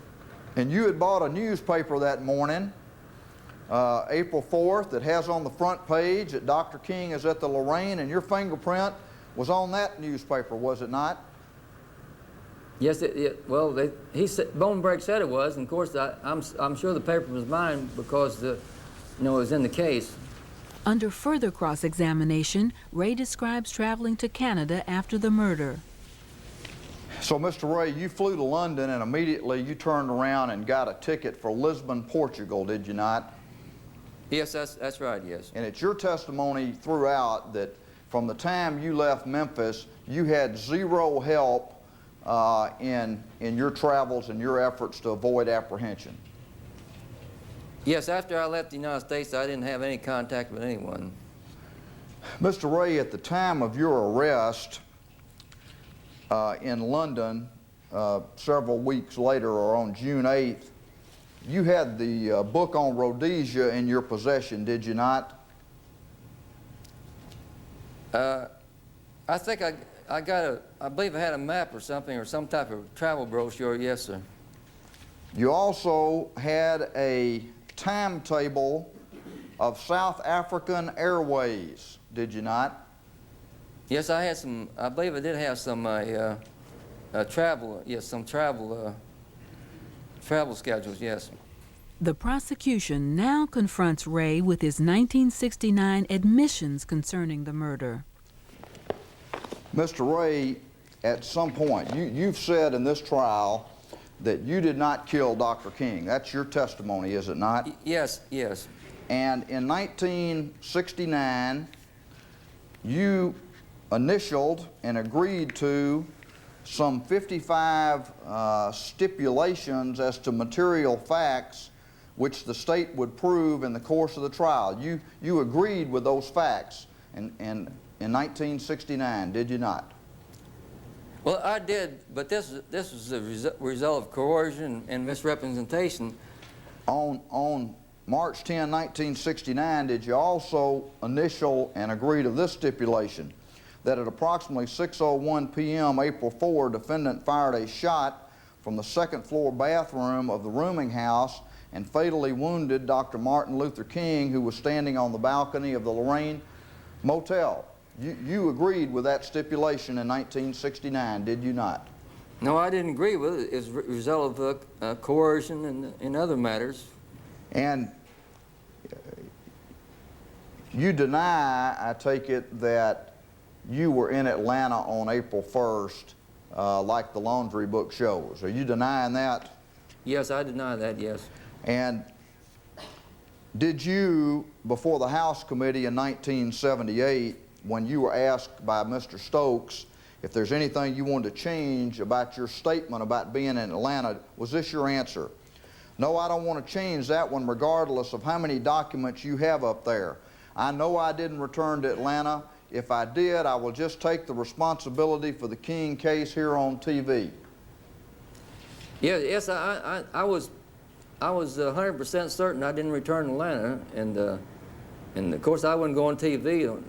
Millions of people watch me, take responsibility for murder, but I knew I wasn't there. Your Honor, if it please the court, at this time, I think it's agreed that following the completion of the testimony of James Earl Ray, that I be allowed to address the court in respect of the circumstances and details surrounding his admission of certain facts on March 10th, 1969. Yes. The conclusion of which the prosecution will be also able to make a short statement.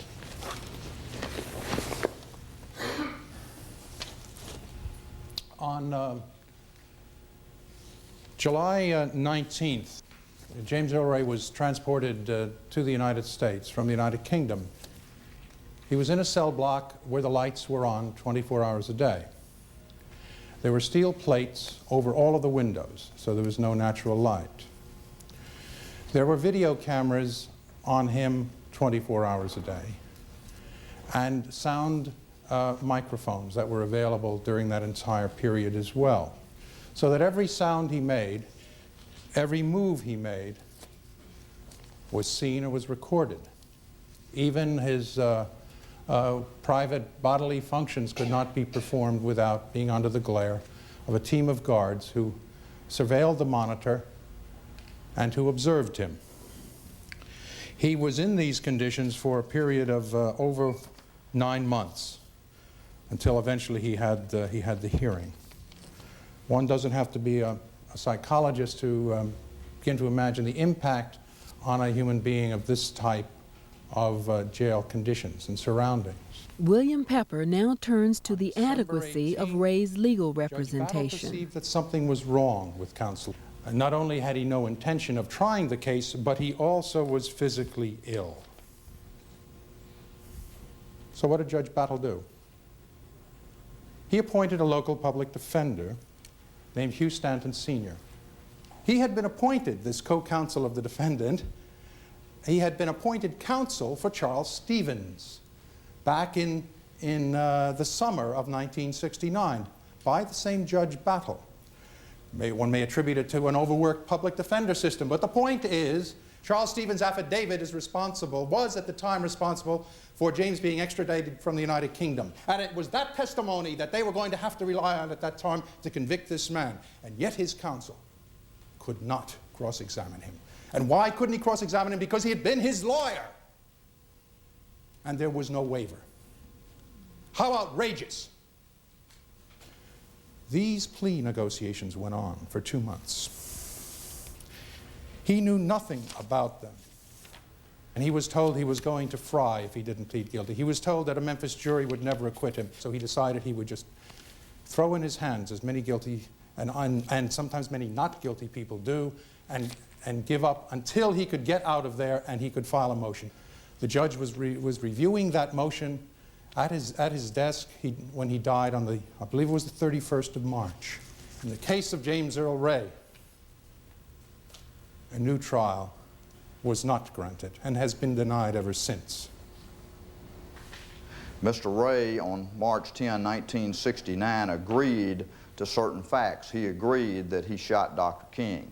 It was set out that the two possible punishments were death by electrocution or life or some period over 20 years, which he signed. Mr. Ray was a very streetwise and court-wise criminal at that point.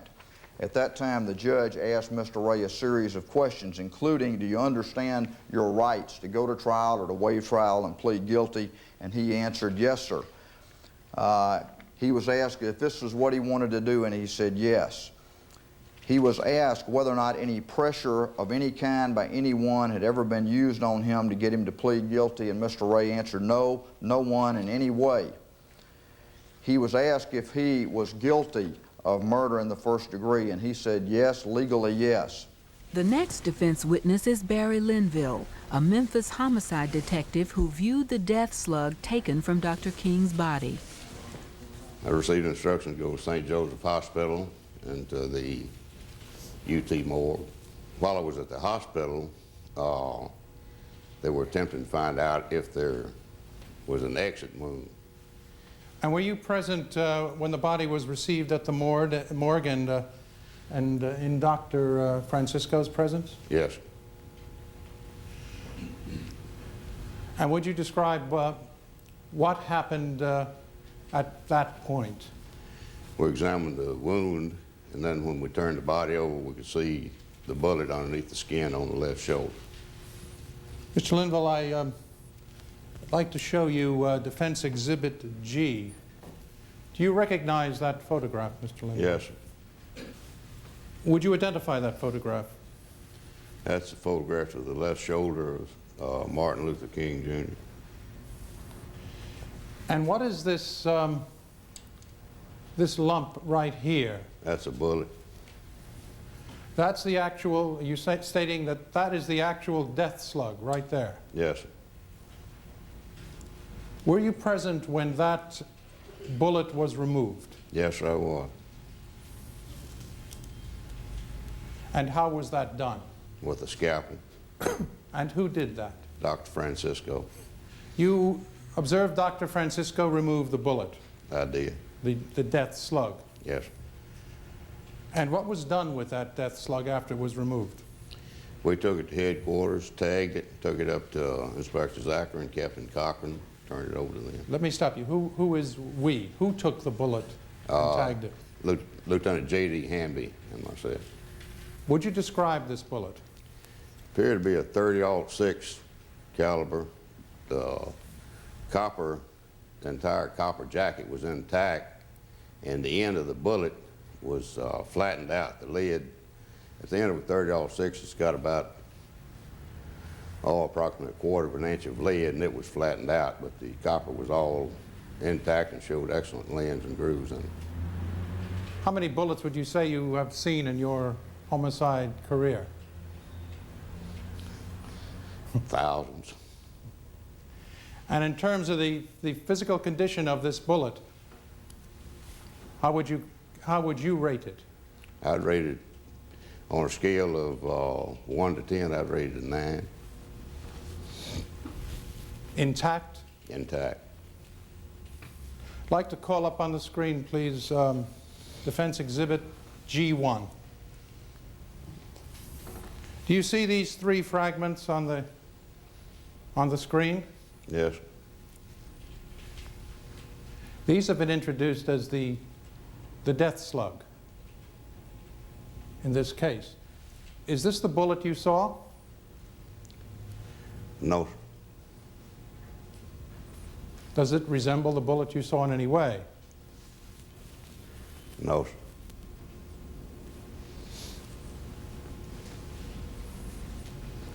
I have no further questions for this witness.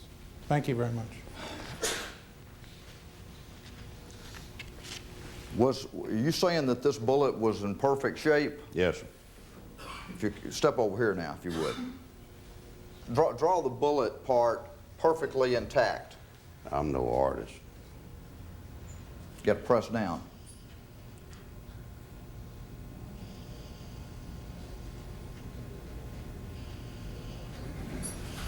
Okay, now what is this right here you've got? That's the part that's down here.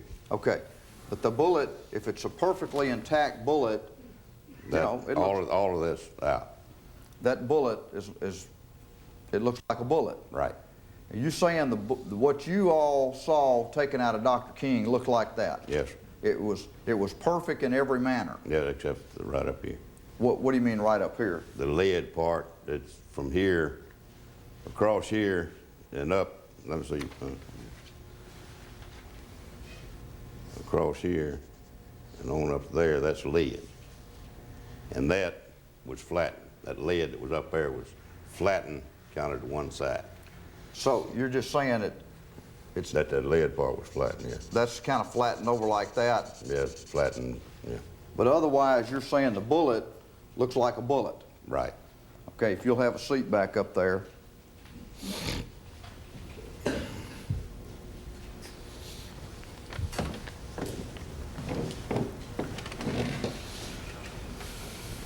How much does a bullet weigh? I have a 30-06 bullet. I don't know. My partner, Lieutenant Hamby, was the one that weighed it and measured it and all. I signed the report, but he's the one that did the measurements. If you would read that second paragraph out loud, Mr. Linville. The second paragraph? Yes, sir. This bullet was approximately 0.30 inches in diameter and weighs approximately 4.7 grams. This is the approximate size and gave appearance of being a 30-06 caliber slug. This slug apparently had a soft nose and is very flattened, but the steel jacket around the base had what appeared to the naked eye to be distinct lands and grooves. Who else saw those bullets? Dr. Francisco, Hamby, I don't know the FBI agent's name, Inspector Zachary, Captain Cochran, Earl Williams, Lynn King,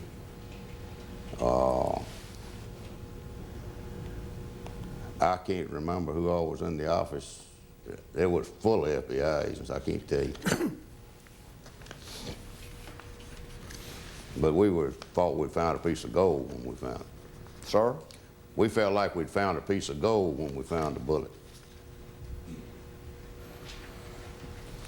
Have you been asked about this over the last 25 years? Is this the first time a week ago that you were asked? This first time, a week ago, the first time I've been asked about the bullet.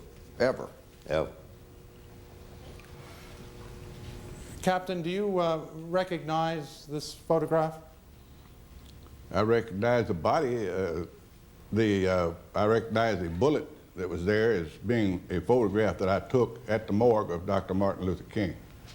And you point to the, when you pointing to the bullet, are you indicating this lump here? Yes, sir. In Dr. King's back? That's correct. By his shoulder blade area.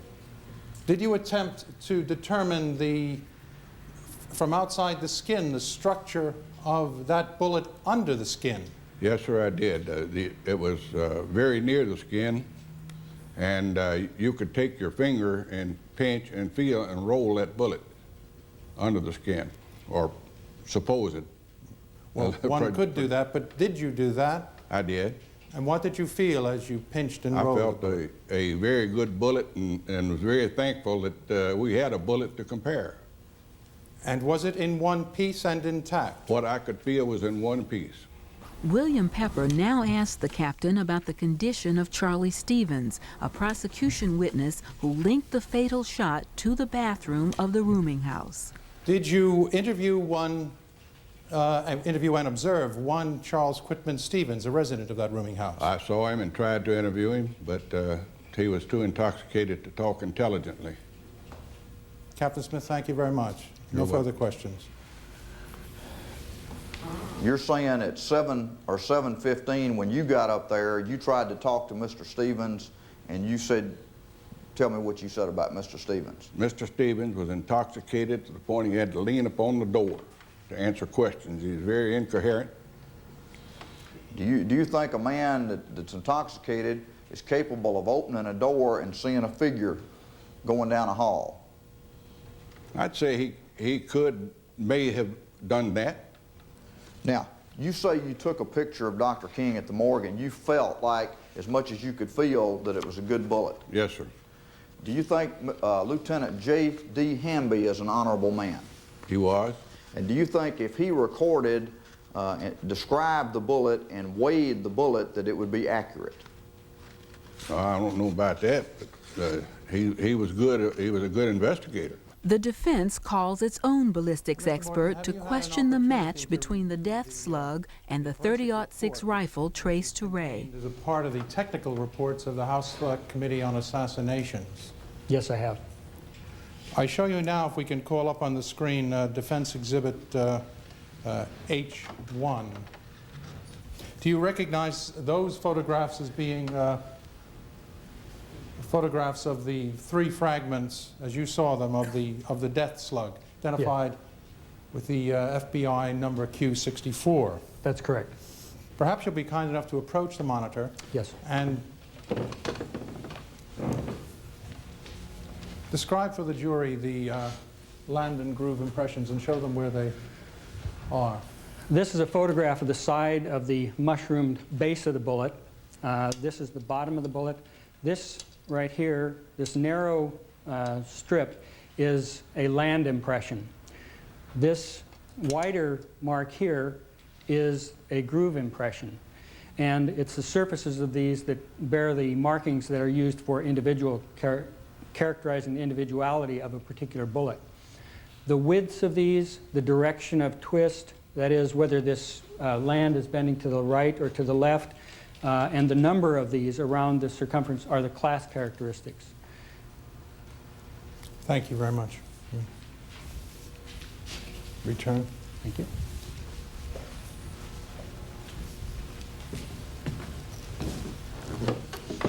Would you say the number of Remingtons manufactured with these identical class characteristics would be in the thousands? I have no specific numbers, but I'm sure it must be in the thousands. Is it your testimony before this court that it has not been possible to date, with the testing that has been done, to conclude that the rifle, the alleged murder weapon in this case, is the murder weapon to the exclusion of all others? That's correct. No further questions. When a .30-06 bullet is fired, if it hits some part of the body, some bone, could it fragment? Certainly. And are these little pieces of lead that we see here, or sometimes they split up and they fragment into the body? Yes, very typical, especially on a soft-nosed bullet. And then you've got these little pieces here. How much would you say that would weigh? Well, I'm at an advantage. I read the report that says it's 64 grains, which is a little bit less than half of the weight. You're saying a perfect bullet, it's 150 grains, and this weighed 64.4 grains. Right. The precise weight of the bullet is important because Officer Linville testified earlier that a whole bullet, not fragments, was removed from Dr. King's body. To suggest a broad conspiracy beyond the capability of Ray, the defense focuses on improper electronic surveillance of Dr. King and questionable security arrangements at the Lorraine Motel. I was assigned to special services. And were you trained for this activity, and were you provided with skills around this time? Yes, sir. Now, was a part of another scope, an aspect of your training in electronic surveillance? Yes, sir. Yes, sir. And what was your assignment on the 18th of March? I was to assist two people that were involved in surveillance. And who employed the other two people on this team? They were federal agents. And where were these surveillance activities to which you were assigned being conducted on the 18th of March? The Rivermont Hotel. And were you and the two-man team on the receiving end of those transmissions? Yes, sir. And who was the occupant of that suite of rooms on the 18th of March in the Rivermont Hotel? Dr. King. Do you know, are you saying these people are from out of town? Yes, sir. Well, I can't say they were from out of town, but they weren't members of the Memphis Police Department. I understand that. And did you hear Dr. King's voice? No. Did you hear anybody's voice? No. And who normally wore those headphones and listened to whatever was going on in Dr. King's suite? The federal agents. Were you familiar with the security arrangements that were provided for Dr. King by the homicide Yes, division? very much so. In 1966, after we had agreed he was coming to Memphis in the June after the day after James Meredith had been shot, when I reached the airport, I had a large station wagon. By that time, we had 3 small sons. And I was met by neatly dressed black men. They introduced themselves as Memphis detectives, that they had been assigned to a special detail. They said to me that whenever Dr. King comes into the city, they would be available. They were assigned to see to it that he was secure in all of his person, and that I could trust them that nothing would ever happen to him while they were on duty. Reverend Lawson recalls Dr. King's return to Memphis on April 3rd to lead a peaceful march.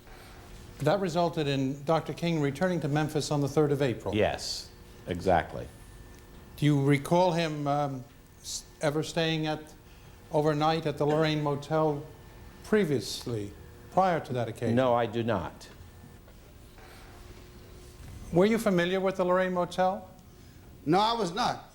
I don't know anyone in our entourage was acquainted with the Lorraine Motel.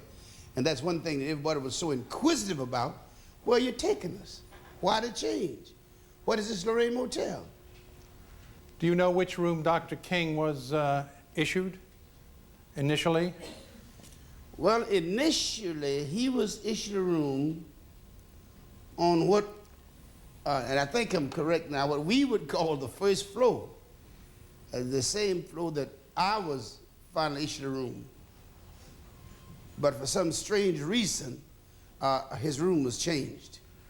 That was security there at one point, the day we arrived. But are you talking about the hotel? Around Yes, sir. The hotel? The hotel. That was security. And I don't know who moved the security or why, but I know the security was moved. Were you, when you were assigned to the field office between 1961 and 71, involved in activities related to or directed against the Southern Christian Leadership Conference and Dr. King? Yes, I was on a squad that was referred to as a security squad. I would say that probably 98% of the time of the people on that squad was involved in one way or another with the investigation of Dr. King or other civil rights people, mainly in the black community. They also were involved in counterintelligence operations which were designed to make up stories about Dr. King, any kind of a story, to denigrate his character, and then go to what the Bureau referred to and the Bureau papers referred to as friendly members of the press. Now, this was done literally thousands of times all over the country to denigrate King. Were you asked at any time to organize the infiltration of the Southern Christian Leadership Conference at its main headquarters in Atlanta, where you were stationed? Yes, I was. During the period Black Probe was in operation, I recruited about 18 informants. About 9 of them were actually productive. Mr. Murtaugh, why, during all of those years, did you continue to engage in the types of activities against Dr. King that you described here this morning? Well, in 1960, 61, when I got to Atlanta, I was very ambivalent about what to do. I knew about a lot of this stuff at least by 1955, and it bothered me.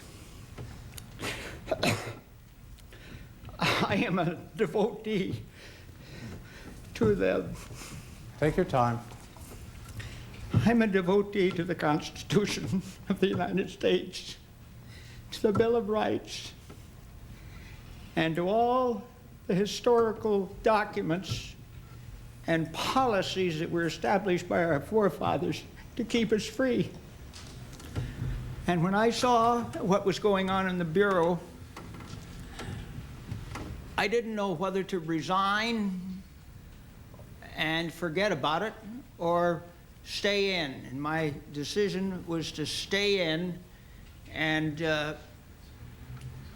comply with everything that the Bureau had a right to ask me to do, and refuse to comply with things that I knew were, as a lawyer, I knew that there were infringements upon the rights of the people that were being targeted. And my brother said, one of my brothers said to me, we had a big family, 8 of us, he said, Art, if things are as bad in the FBI as you say they are, the whole system would crumble. I said, it won't crumble because Hoover has the power to keep it from crumbling. He has everybody scared to death. They do exactly as they tell him. He had everybody in his pocket with his secret files. Your Honor, let me interrupt here. Yeah. We're trying a murder case. The defendant is James Earl Ray. We've allowed certain of this in, but we're getting very far afield here. I understand what the defense is trying to do. Yeah, I think understanding how strongly you feel, we will ask you to abbreviate this. Yes, sir. And have in mind the questions that Mr. Pepper's putting to you and the nature of our case. Certainly do. No further questions. Thank you. Mr. Murtaugh,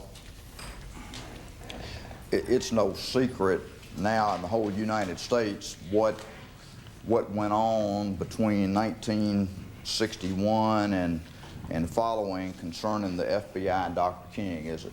That's No. all out in the open now. That's right.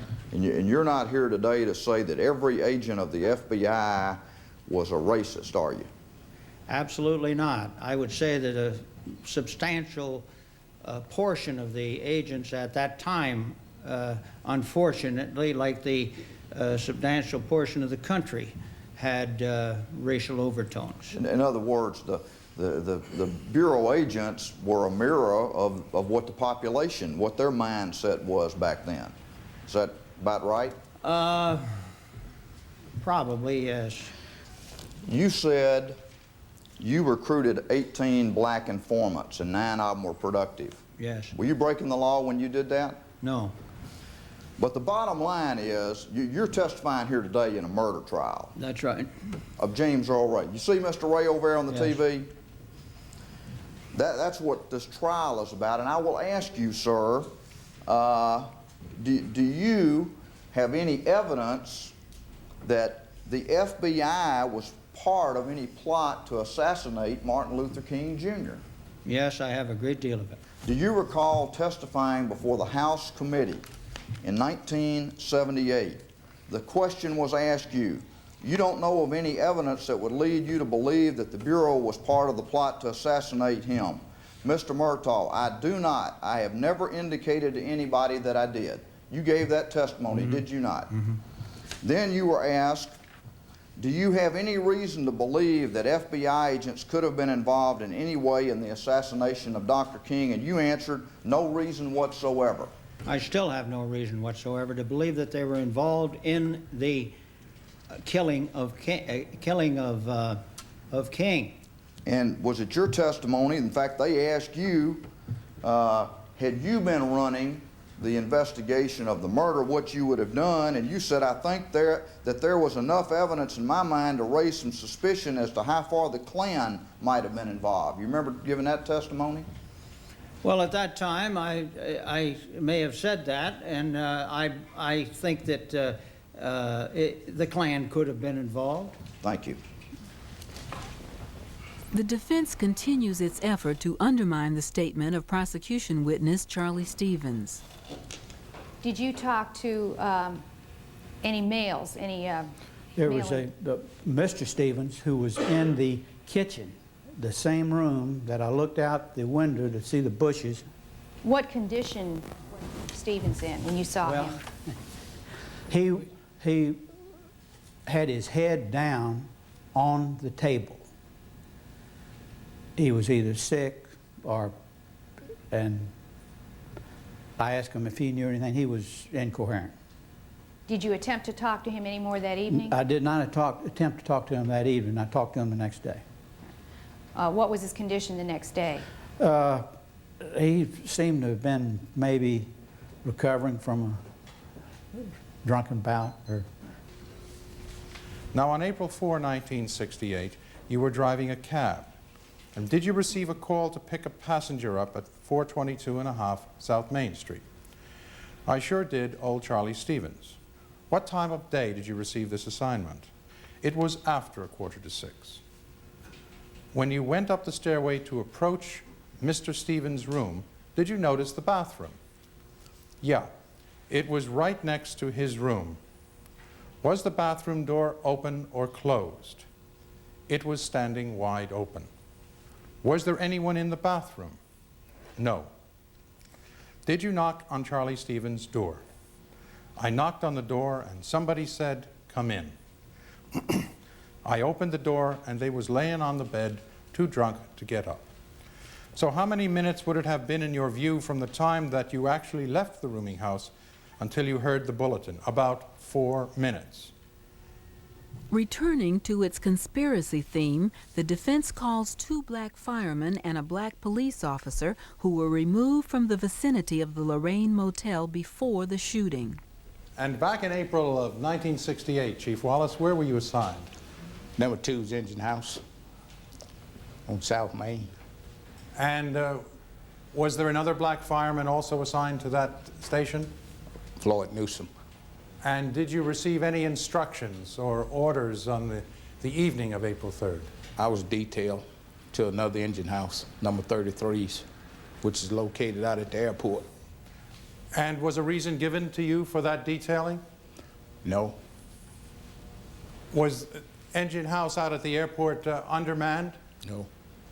No. Well, goodness, why were you sent there? That's the same question I asked. And what was the response to you? He said, well, we're moving you because you'd been threatened. Oh, you were threatened? Yeah. I see. Who threatened you? I don't know.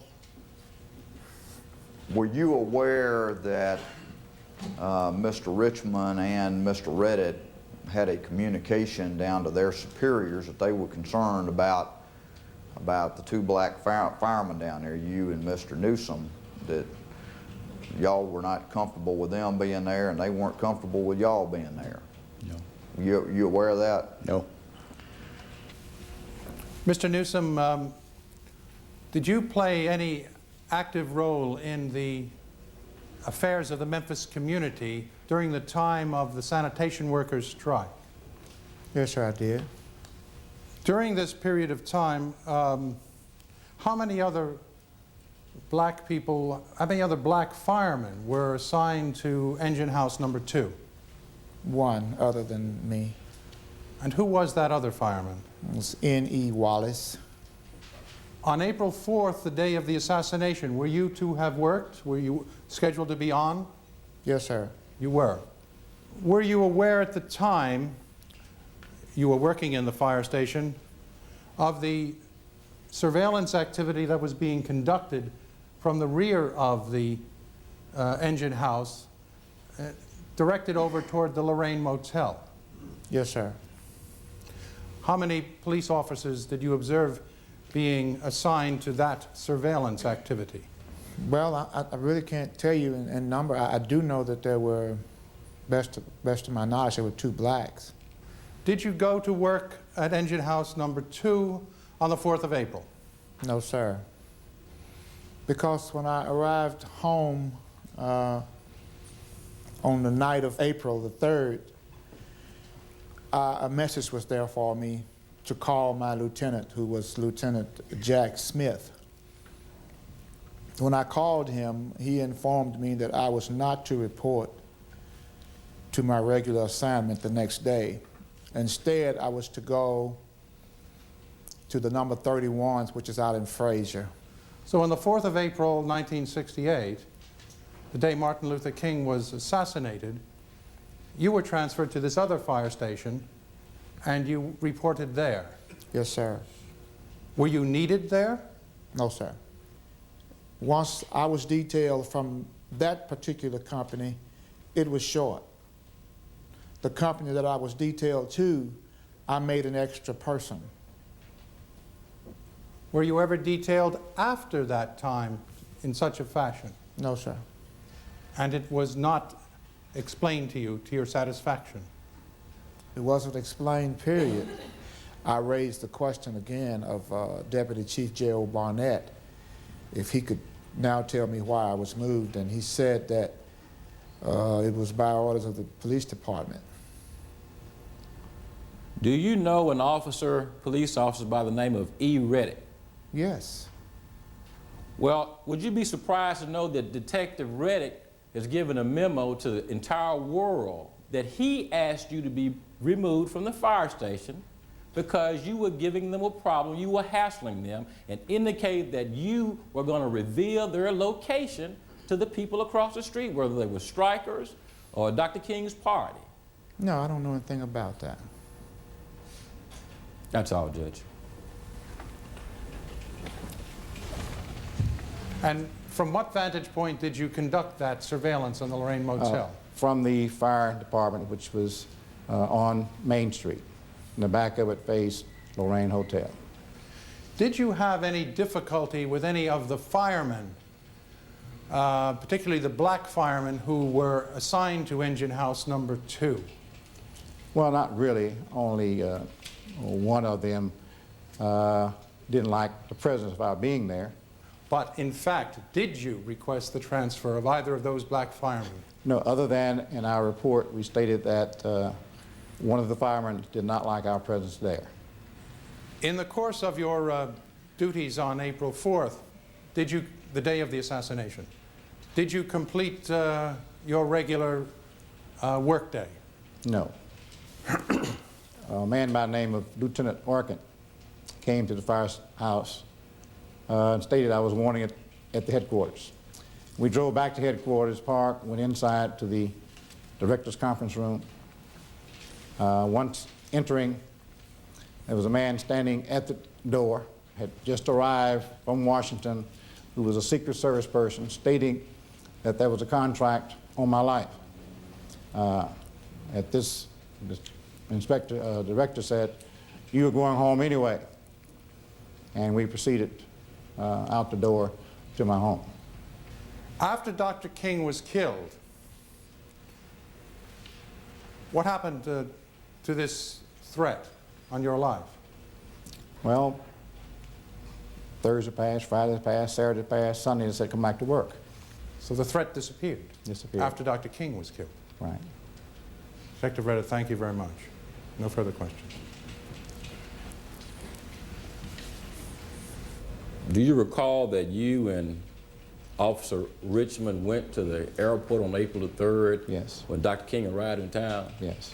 The only thing I remember is someone in the crowd said, "We don't need you for security."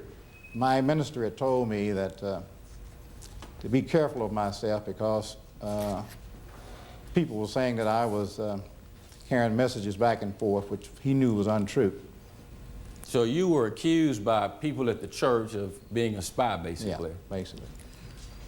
What about telephone calls to the fire station while you were there? I received a call on the morning of the 4th stating that we're going to kill you. You recall testifying before the House subcommittee in this matter back in 1977? Inspector Times had testified before this committee, and he has testified under oath to the fact that you had a concern about one of 2 black firemen in the fire station, number 2, because you knew they were involved in militant activities and sympathetic to the strikers, and you felt that they would be a problem with respect to yours and Richmond's observation post.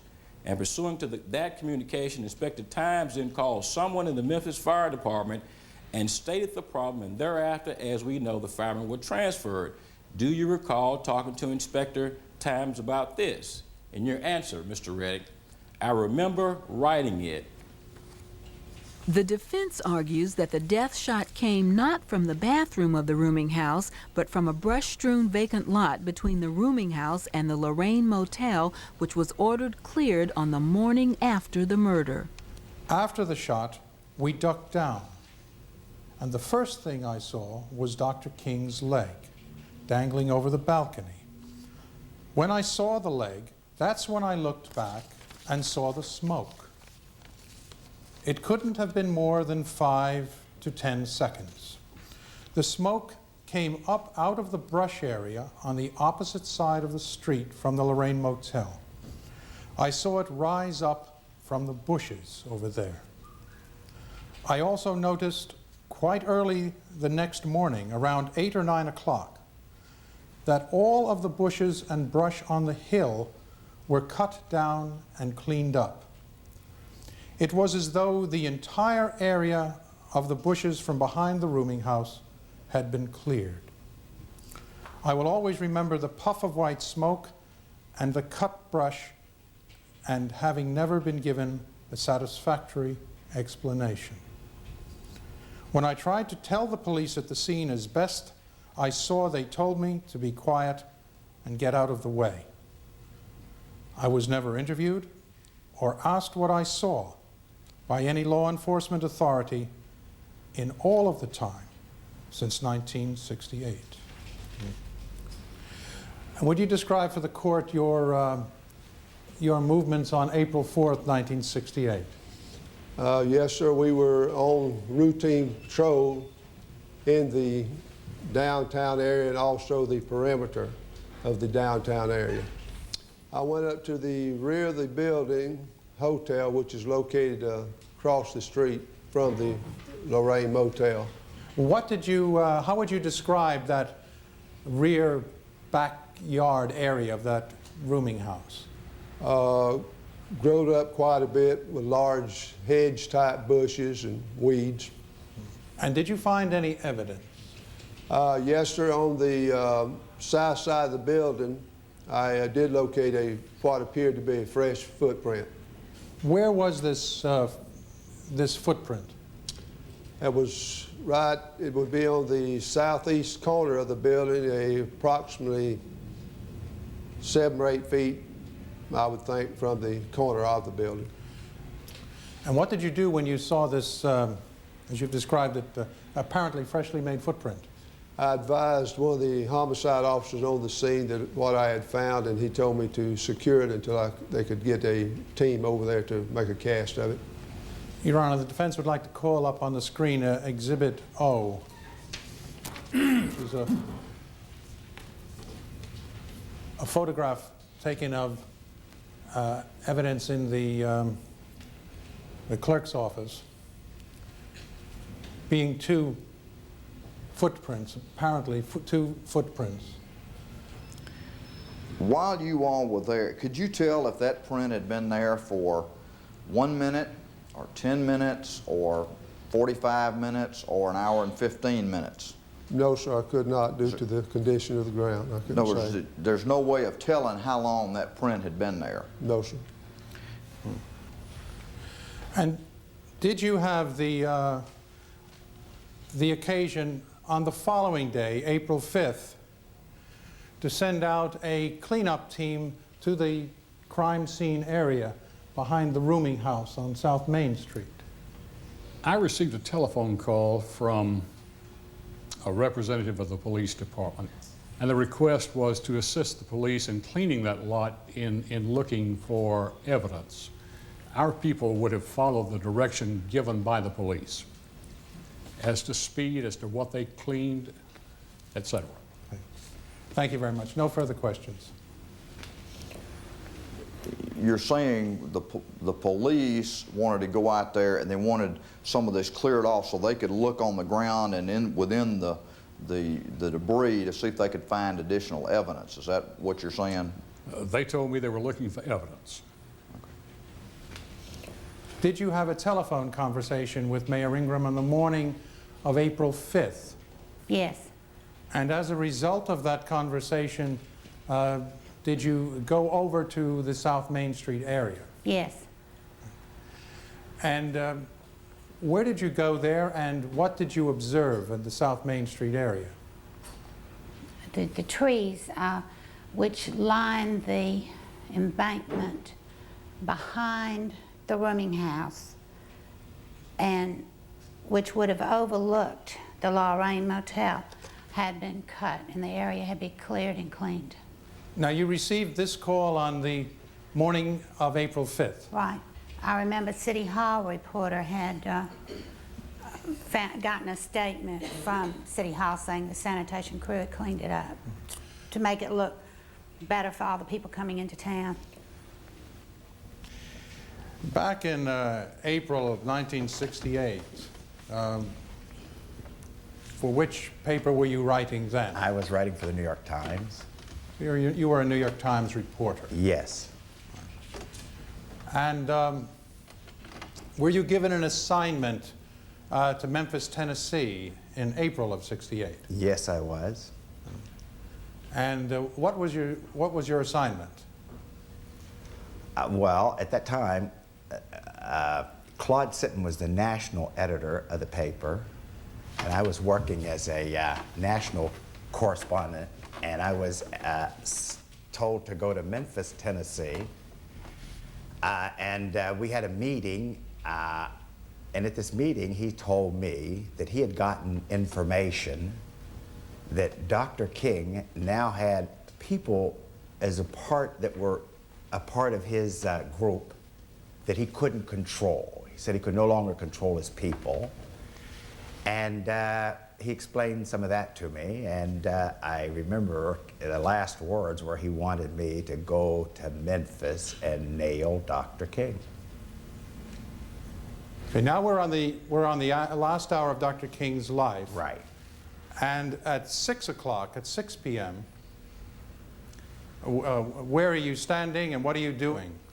At that moment, I heard what I was sure was a bomb blast. I ran into the doorway to see what had happened because I was sure the motel had been bombed. As it happened, the first thing I saw when I looked out the door was a figure in the bushes directly, I would say, directly across to the right of where I was looking when I looked out. And what was that figure doing? Well, I couldn't tell. He was doing something in the bushes. I didn't know what he was doing. At that moment, it was like he was the key to what had happened in my mind. Has any FBI agent ever asked you what you saw? No. No one asked me ever. No FBI agents, no local police, no authorities at all. How did you know to go to the Lorraine Motel? Because I had called ahead to Memphis, to the SCLC headquarters, telling them who I was. I wanted to know where he was staying, and I was going to stay at the same motel. Then would you have talked to them on the 1st or the 31st? Yes, I talked to all those days. And you found out from them yes. that they were going to stay at the Lorraine when they came to Memphis? Yes. Would you come over here and approach the chart? Right.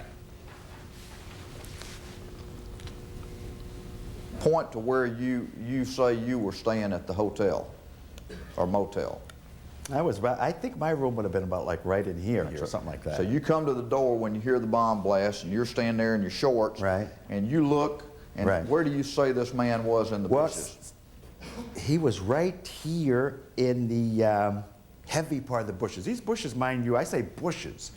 They were pretty high. They were really high. They were like, they weren't bushes. You say bushes that were like knee high. They're much higher than that. Could you stand right over here so everybody can see you? And would you describe what you saw the man do? I mean, in other words, get down there and let's go through what you say you saw out there. Well, okay. Mind you, there are these bushes there. And when I'm seeing this guy for the first time, he's in some kind of a position, but I can't tell whether he's like this or whether he's like this or whether he's like this. I really don't know. But he was out of some kind of a position that was not a stand-up position. Okay, and you see him with a gun? No. So when you see him and he's in the bushes, is he twisting toward this way or is he twisting this way? No, when I see him at first, he was looking at something over towards a motel. Yes, okay. Right. Uh-huh. Did he look up when he twisted?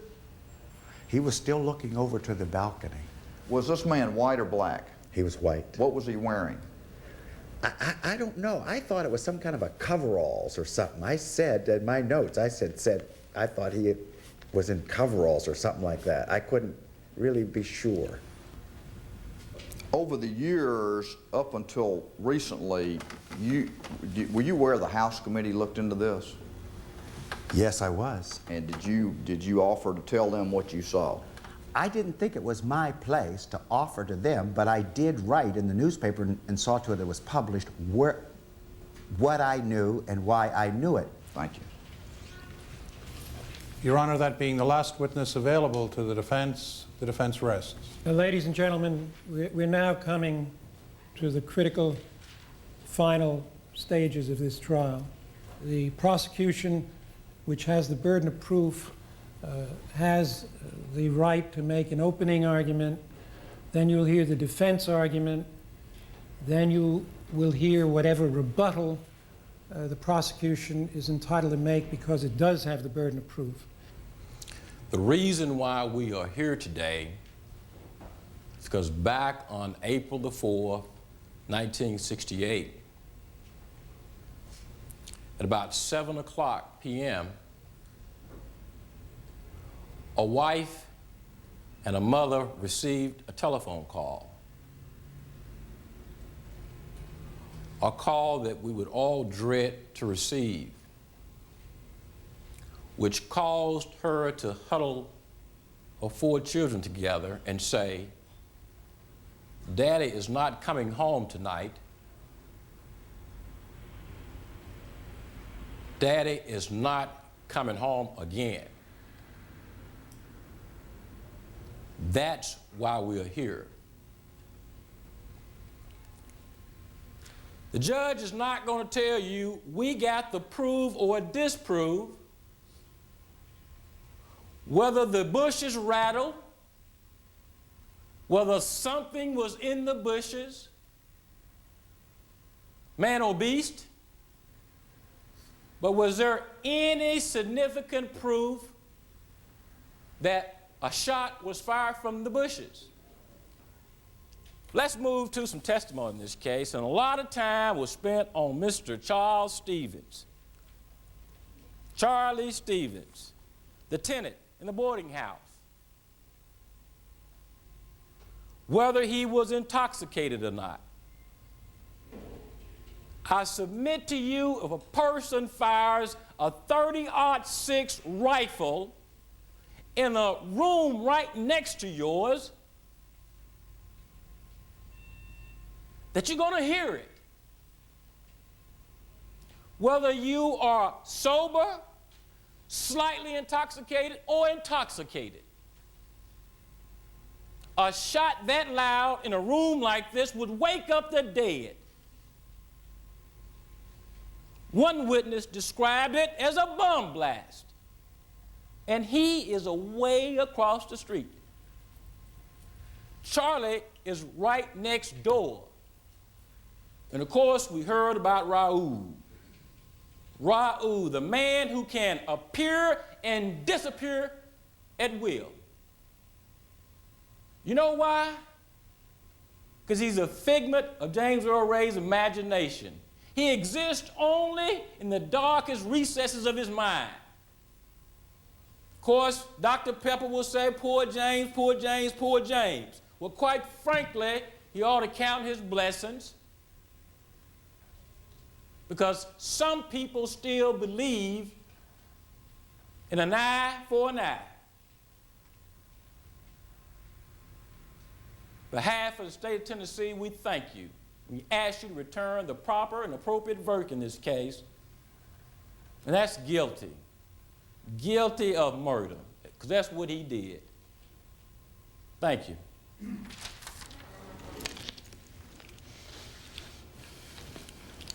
Why did James Earl Ray flee? Because he knew he was guilty. The question in this case was Mr. Pepper's last question to James Earl Ray. Did you fire and shoot and murder Dr. King? Answer, no, I didn't. That's the whole case right there. Is he a liar or is he a truth teller? He's a liar. He'd rather climb a tree and tell a lie than stand on the ground and tell the truth. That's the kind of man James Earl Ray is. 11 days before Dr. King got to Los Angeles, James Earl Ray has plastic surgery to change his features. James Earl Ray, I submit, at that point knows that he's getting ready to do Dr. King in, or try to do him in. I don't know if he tried in Los Angeles, but I do know this. Dr. King's there on the 16th and 17th, and on the 17th, James Earl Ray puts in a change of address from Los Angeles, California, to Dr. King's hometown, Atlanta, Georgia. The next time anybody can prove he's anywhere, he's in Selma, Alabama, on March 22nd, where Dr. King was scheduled to be on the 21st, and then he was going to drive over to Georgia on the 22nd. That's the published schedule as of the time James Earl Ray left Los Angeles. James Earl Ray, I submit, is looking for Dr. King. We know this. On March 24th, he's in Atlanta. On April 15th, they found that map in the place where he lived. and we all saw the circles. The circles are right out there by Dr. King's house. The circle is down there near where the church and the headquarters of the SCLC is. That's where those are. Is it a coincidence that the man that's across the street from the Lorraine, whose fingerprints are on the rifle, that he has circled Dr. King, where Dr. King lives? James Earl Ray is in Memphis all day, pretty much all day the day before the murder. Dr. King spoke that night and it was storming. I've been to the mountaintop and I may not get to the other side. And James Earl Ray is out at the Rebel Motel with that rifle. He says, I gave the rifle to my friend Raoul. And he would have you to believe he's not involved in the murder. He just gave it to somebody else, and somebody else must have murdered Dr. King. The only way you can find him not guilty in this case is to find that he didn't shoot and he didn't knowingly participate. You heard the FBI investigation. Unbelievable the things they went through to catch James Earl Ray. I want to tell you something. If there's any evidence that the FBI is involved in Dr. King's murder, Mr. Murtaugh would have coughed it up. Mr. Pepper is going to talk about the defense, but I'm going to say a couple of words about it before I sit down. If you don't have the facts, you argue the law. If you don't have the law, you argue the facts. If you don't have either one of them in a case, you attack the government. And that's what happened here. Ladies and gentlemen, James Earl Ray is a killer. James Earl Ray is a liar. And I agree with my colleague. The only appropriate verdict in this case is guilty. Thank you.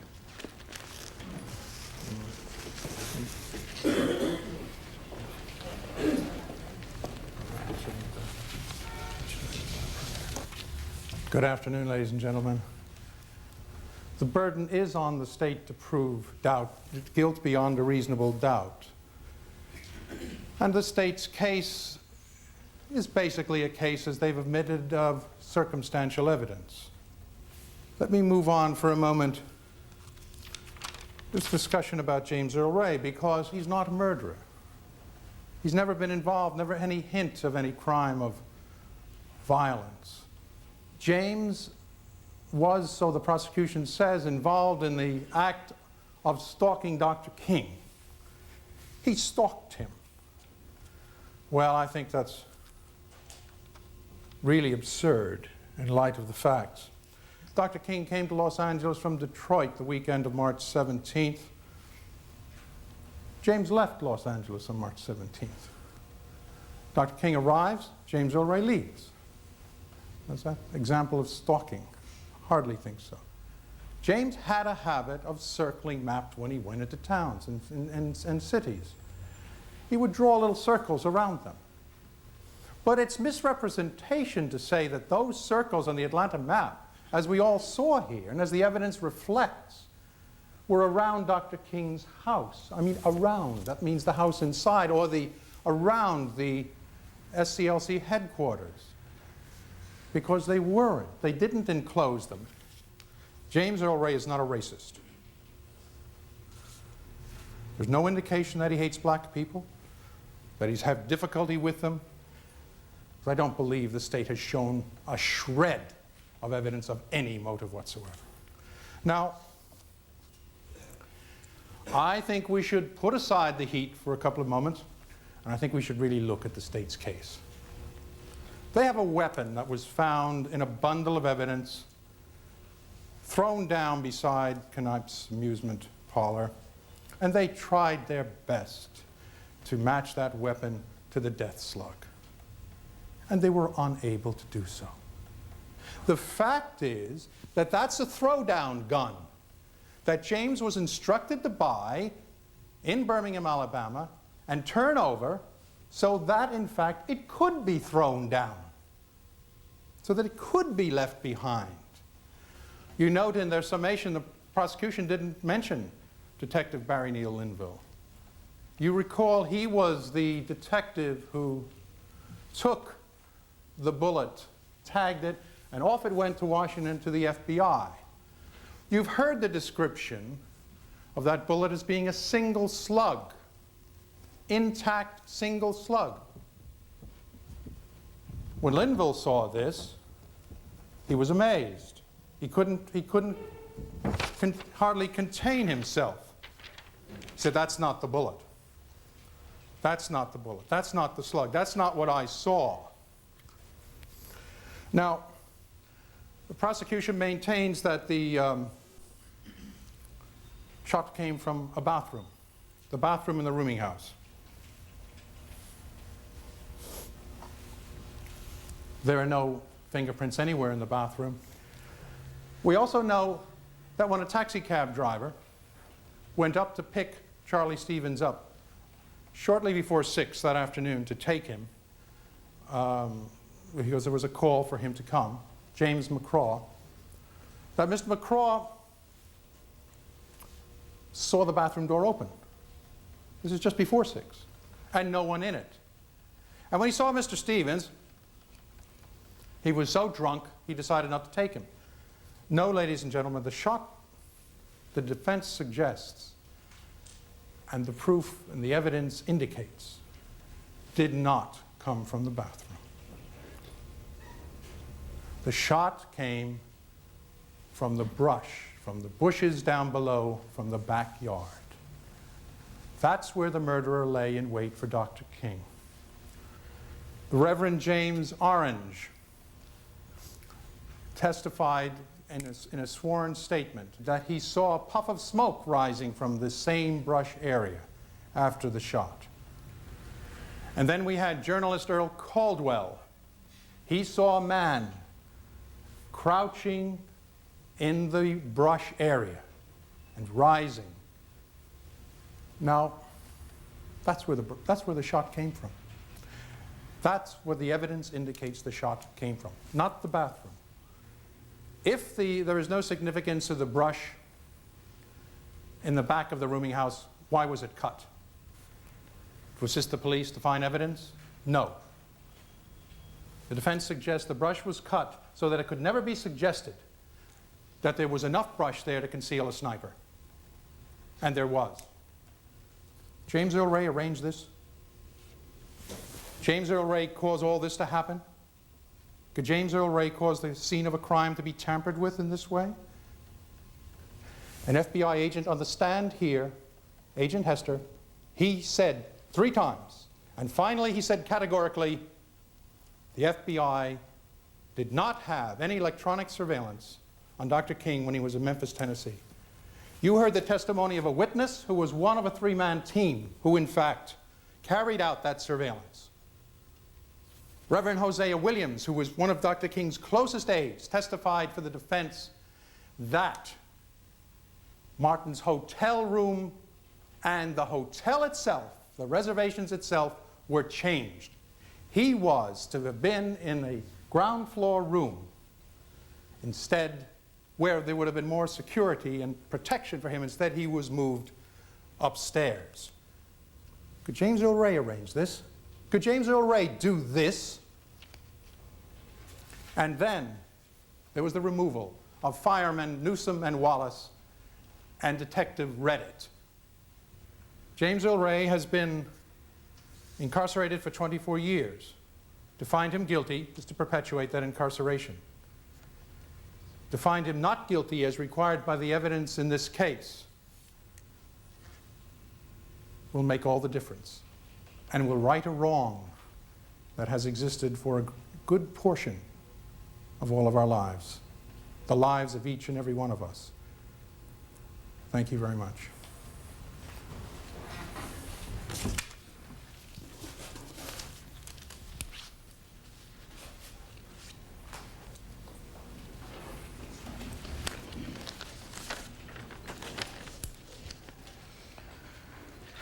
All I can do at this point is respond to Mr. Pepper.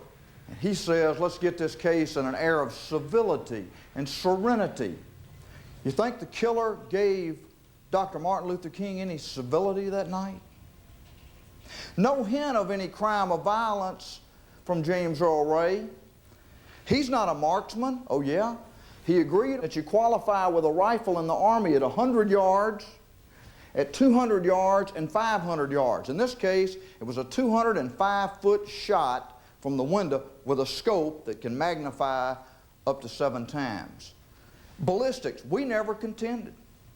We have never contended that there's a positive identification.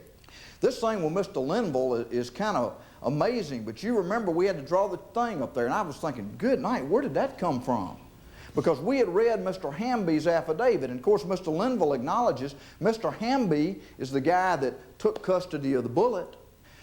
Fortunately, Mr. Hamby wrote down how much the slug weighed, or what was left of it, 4.7 grams.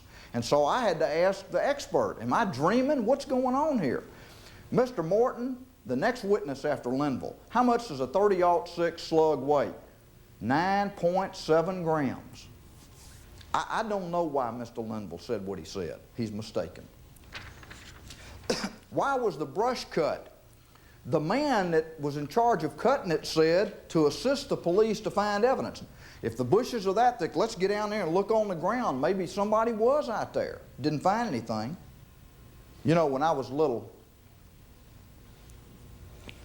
when my tooth fell out, my mama told me that you put the tooth under your pillow and the tooth fairy will bring you $1 or 50 cents or whatever it was. She also told me that there was a Santa Claus. But as I grew up and could think for myself, I learned that there ain't no tooth fairy, and there ain't no Santa Claus, and there ain't no Raoul in this case. It's fantasy. That night, James Earl Ray had a rifle. That's the truth. And justice demands a verdict of guilty in this case. Thank you.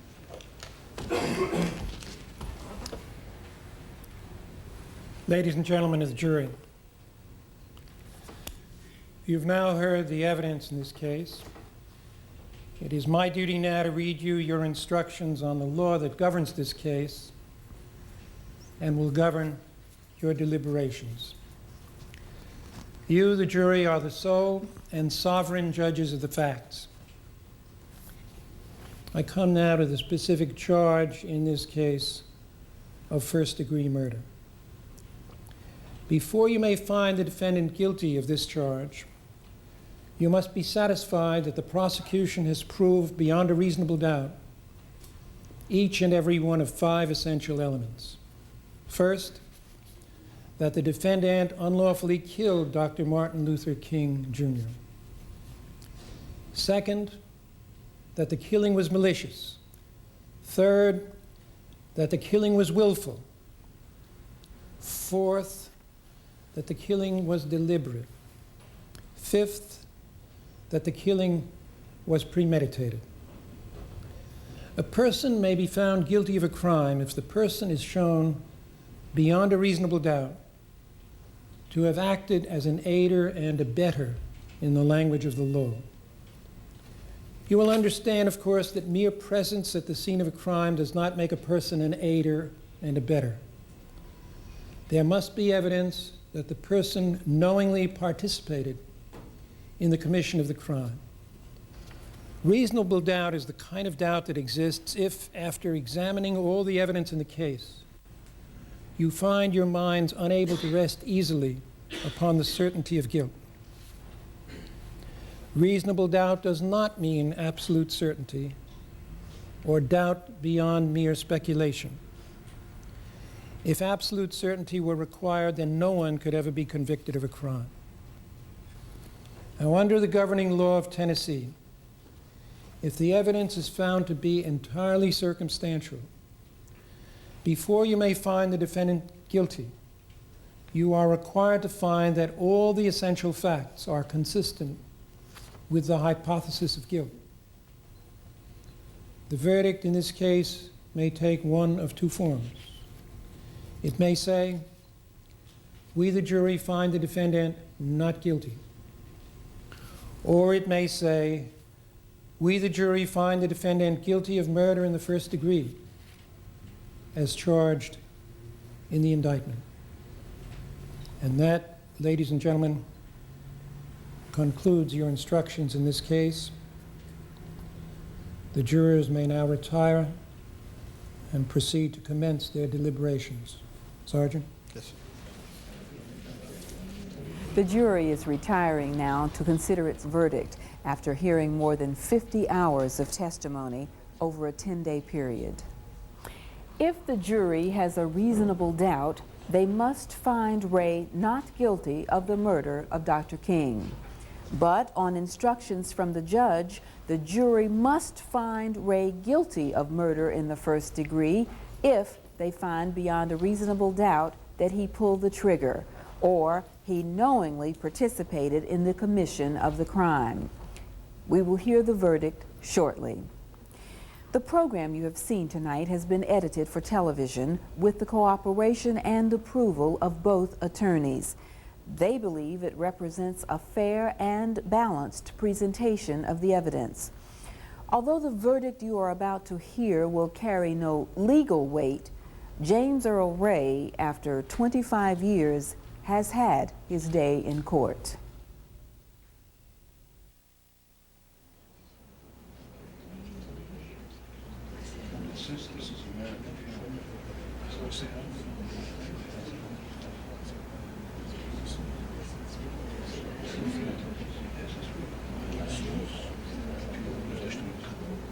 Mr. Foreman, is the verdict written on this jacket the unanimous verdict of the jury? Yes, sir. The jury collectively and individually has confirmed that the verdict on this jacket is the verdict of the jury. And the verdict reported is, we, the jury, find the defendant not guilty.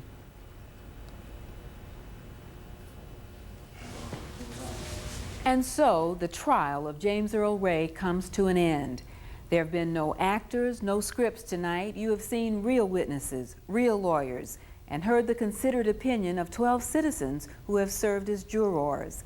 It's impossible to predict what impact their verdict will have on the future for James Earl Ray. But we hope that this program has added to the body of knowledge about this historic case and helped the many efforts to determine the guilt or innocence of James Earl Ray. For HBO, I'm Charlene Hunter-Gault.